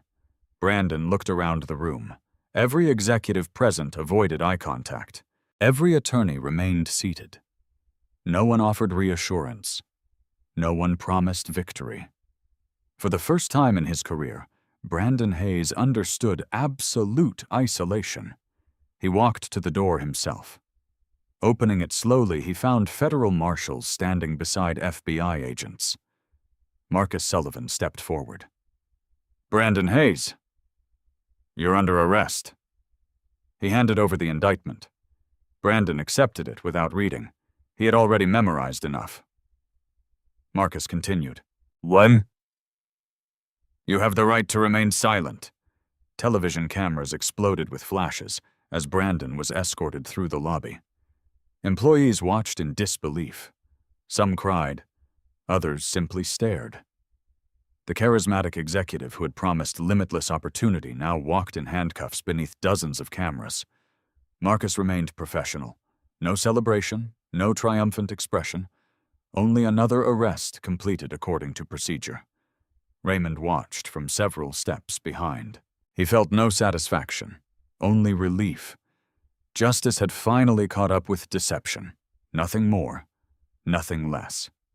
Later that afternoon, every major news network carried identical headlines. Financial empire falls. Federal fraud charges filed. CEO arrested. Analysts debated how many billions had disappeared. Former investors shared heartbreaking stories. Retirees, small business owners, teachers, firefighters. Families who had trusted Brandon's promises. Raymond watched only a few minutes before turning the television off. He had spent too many months inside the investigation to enjoy watching public humiliation. His work had never been about headlines. It had always been about evidence. Back at the Rivera house, a process server arrived shortly after lunch. Willow answered the door. The man politely confirmed her identity before handing her a large envelope. I'm sorry. She nodded quietly. I know what it is. After signing the acknowledgement, she closed the door. For several minutes, she simply stared at the envelope. Then she carried it into the dining room, the same table where they had celebrated birthdays, Christmas dinners, anniversaries. She slowly opened the packet. Petition for dissolution of marriage. The words blurred through tears. She continued reading anyway. No unreasonable demands. No accusations, no attempt to punish her financially. Everything reflected fairness. Even now, Raymond refused to hurt her more than necessary. That realization hurt more than any legal language. She signed the acknowledgement confirming receipt. Then she carefully placed the papers beside Raymond's handwritten letter. One document represented the beginning of their marriage. The other represented its end. Late that evening, Raymond returned home carrying a small cardboard box from his office. Not because he had lost his job, because Marcus had insisted he take several days off. "You've earned it," Marcus had said. Raymond placed the box near the staircase. Inside were only a few personal photographs, a coffee mug, an old calculator. Nothing valuable, just reminders of ordinary days. Willow noticed the box. "They gave you leave?" "Yes." "You should rest." "I plan to." She hesitated. "Where will you stay?" He answered honestly. "For now, here." She looked relieved for reasons she couldn't fully explain. "I'll move into the guest room permanently." "You don't have to." "I want to." He understood, not as punishment, as respect. That night they prepared dinner together one final time. Neither discussed the investigation. Neither mentioned Brandon. Neither spoke about lawyers. They cooked quietly, shared the meal politely, washed the dishes together out of old habit. Two people who still cared deeply for one another. Yet both finally understood that caring alone could no longer carry the weight of a broken marriage. When the kitchen lights were turned off, Raymond paused for one last look around the room. This house had witnessed the happiest years of his life. It had also witnessed the slow disappearance of the future he once imagined. Tomorrow would begin a different chapter. One defined not by revenge, not by betrayal, but by learning how to let go of someone he could forgive, without asking them to remain beside him forever. 1 year later, Chicago welcomed another quiet spring. The trees lining the streets had turned green again. The same neighborhoods looked unchanged. The same coffee shops opened every morning. The same trains crossed the city on familiar schedules. Life, Raymond had learned, possessed an extraordinary ability to continue moving forward, even after people believed it had stopped forever. His apartment overlooked the river. It was smaller than the house he had once shared with Willow. Simpler, cleaner. Everything inside had a purpose. A bookshelf, a dining table for two, a comfortable chair beside the window where he often read during the evenings. There were no expensive decorations, no unnecessary luxuries. For the first time in many years, every object in his home had been chosen only because it brought him peace. His alarm sounded at 6. He turned it off before it rang a second time. Morning had become his favorite part of the day. There was no anxiety waiting for him. No arguments hidden beneath polite conversation. No fear that silence would be misunderstood. Only quiet. The kind of quiet that healed instead of hurting. After making coffee, he stepped onto the small balcony. The city slowly awakened below him. He smiled. A real smile. Not because life had become perfect, because it had become honest. Later that morning, Raymond entered the federal building. Unlike a year earlier, he no longer carried temporary credentials. Following the Brandon Hayes investigation, he had accepted a permanent leadership role overseeing forensic accounting operations, supporting major financial crime investigations. His promotion had surprised almost no one. Months of relentless work had earned the respect of agents, prosecutors, and judges alike. Marcus Sullivan met him outside the conference room. "Morning, boss," Raymond laughed. "I still don't like that. You'll get used to it." Marcus handed him a folder. "New case." Raymond accepted it. "Another fraud investigation," Marcus nodded. "Smaller. But the victims need us just as much." Raymond opened the file only briefly. He never measured cases by dollar amounts. Whether criminals stole millions or thousands, every victim deserved the truth. As the morning meeting concluded, Helen Brooks stopped beside him. "I heard the appellate court affirmed every conviction." Raymond nodded. "I saw the decision." Brandon Hayes had appealed aggressively. Every major argument had failed. His convictions remained intact. His sentence would stand. Justice had survived every challenge. Helen smiled. "You did good work." "We all did." She laughed softly. "You still refuse to take credit." There was never only one person. She appreciated that answer. It explained why everyone trusted him. Not because he sought recognition, Because he never did. Across the city, Willow exited a community legal assistance center, carrying several folders. The previous year had transformed her life in ways she never expected. After the divorce became final, she resigned from the company Brandon had once controlled. She had refused every generous offer from firms hoping to hire someone connected to the scandal. Instead, she accepted a modest administrative position at a nonprofit organization helping victims of financial fraud understand legal paperwork and compensation claims. The salary was much lower. The work was much harder. Yet every evening she returned home, believing she had done something meaningful. Perhaps it did not erase the mistakes she had made. Nothing could.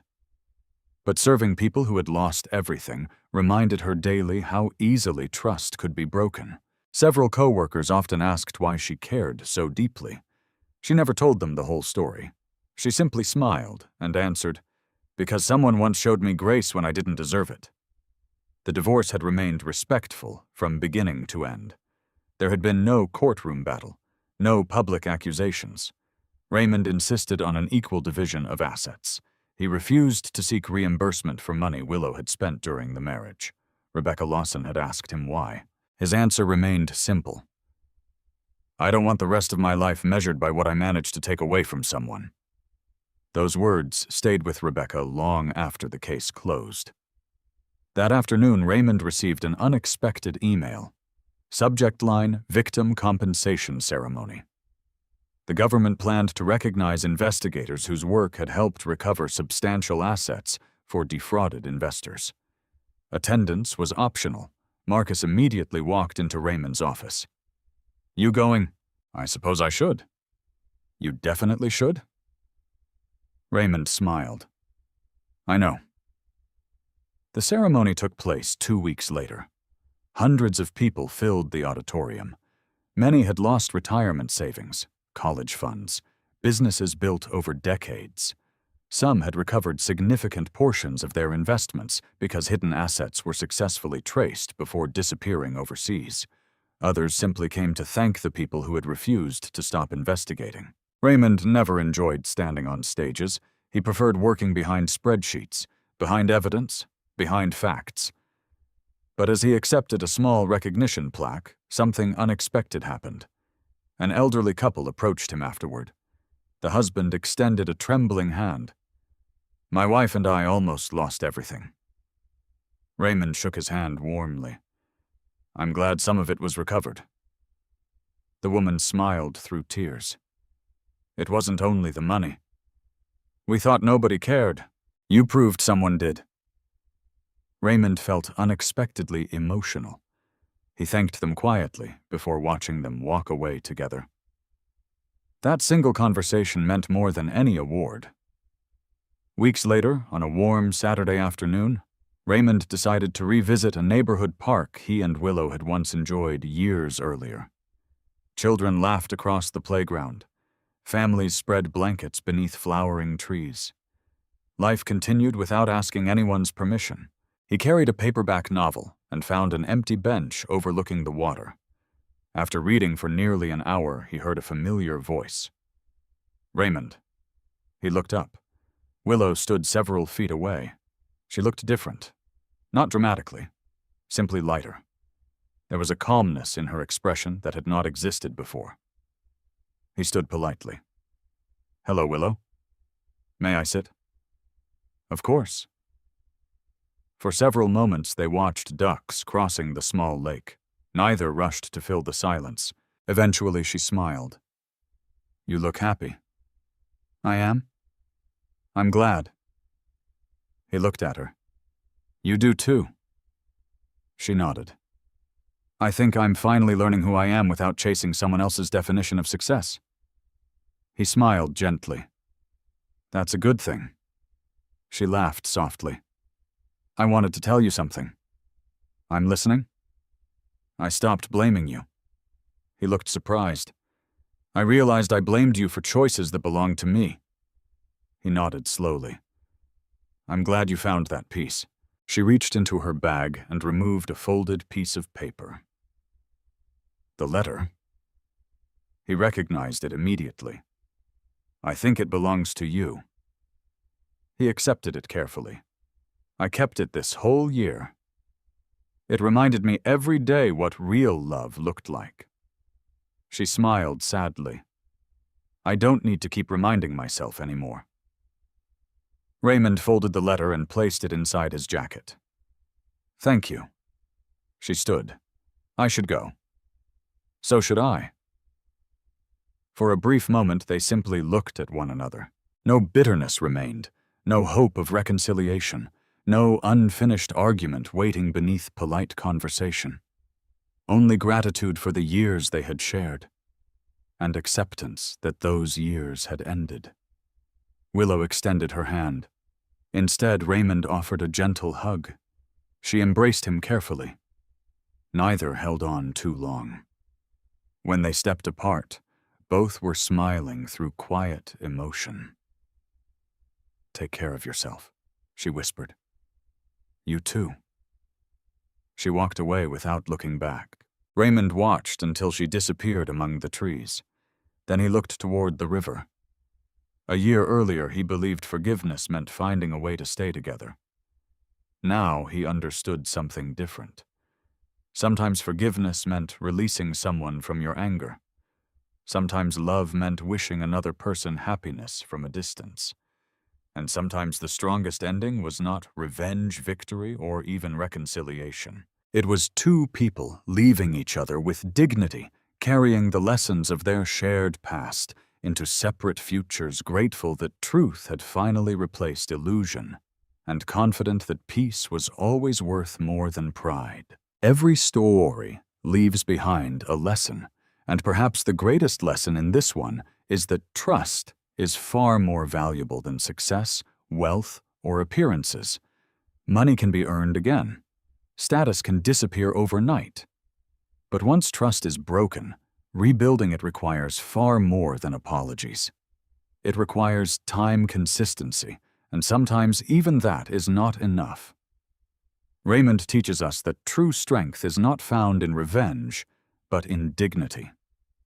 He never sought to humiliate the people who hurt him. Instead, he chose honesty over bitterness, justice over vengeance, and peace over resentment. Willow reminds us that taking someone for granted often happens little by little, through countless small choices until one day we realize we have lost something priceless. The tragedy is not that people make mistakes, it is waiting too long to recognize them. If this story touched your heart, let it also remind you to appreciate the people who quietly stand beside you before silence replaces conversation and regret replaces opportunity. Tell the people you love that they matter. Protect trust while you still have it, because some doors close gently without anger or hatred, and once they close, they may never open again. Thank you for staying with this journey from beginning to end. If this story moved you, please share your thoughts in the comments. What lesson stayed with you the most, and what would you have done if you were in Raymond's place? If you enjoy meaningful stories about life, relationships, justice, and second chances, don't forget to like this video, subscribe to the channel, and turn on notifications so you won't miss the next story. Until next time, take care of yourself and never underestimate the quiet power of integrity.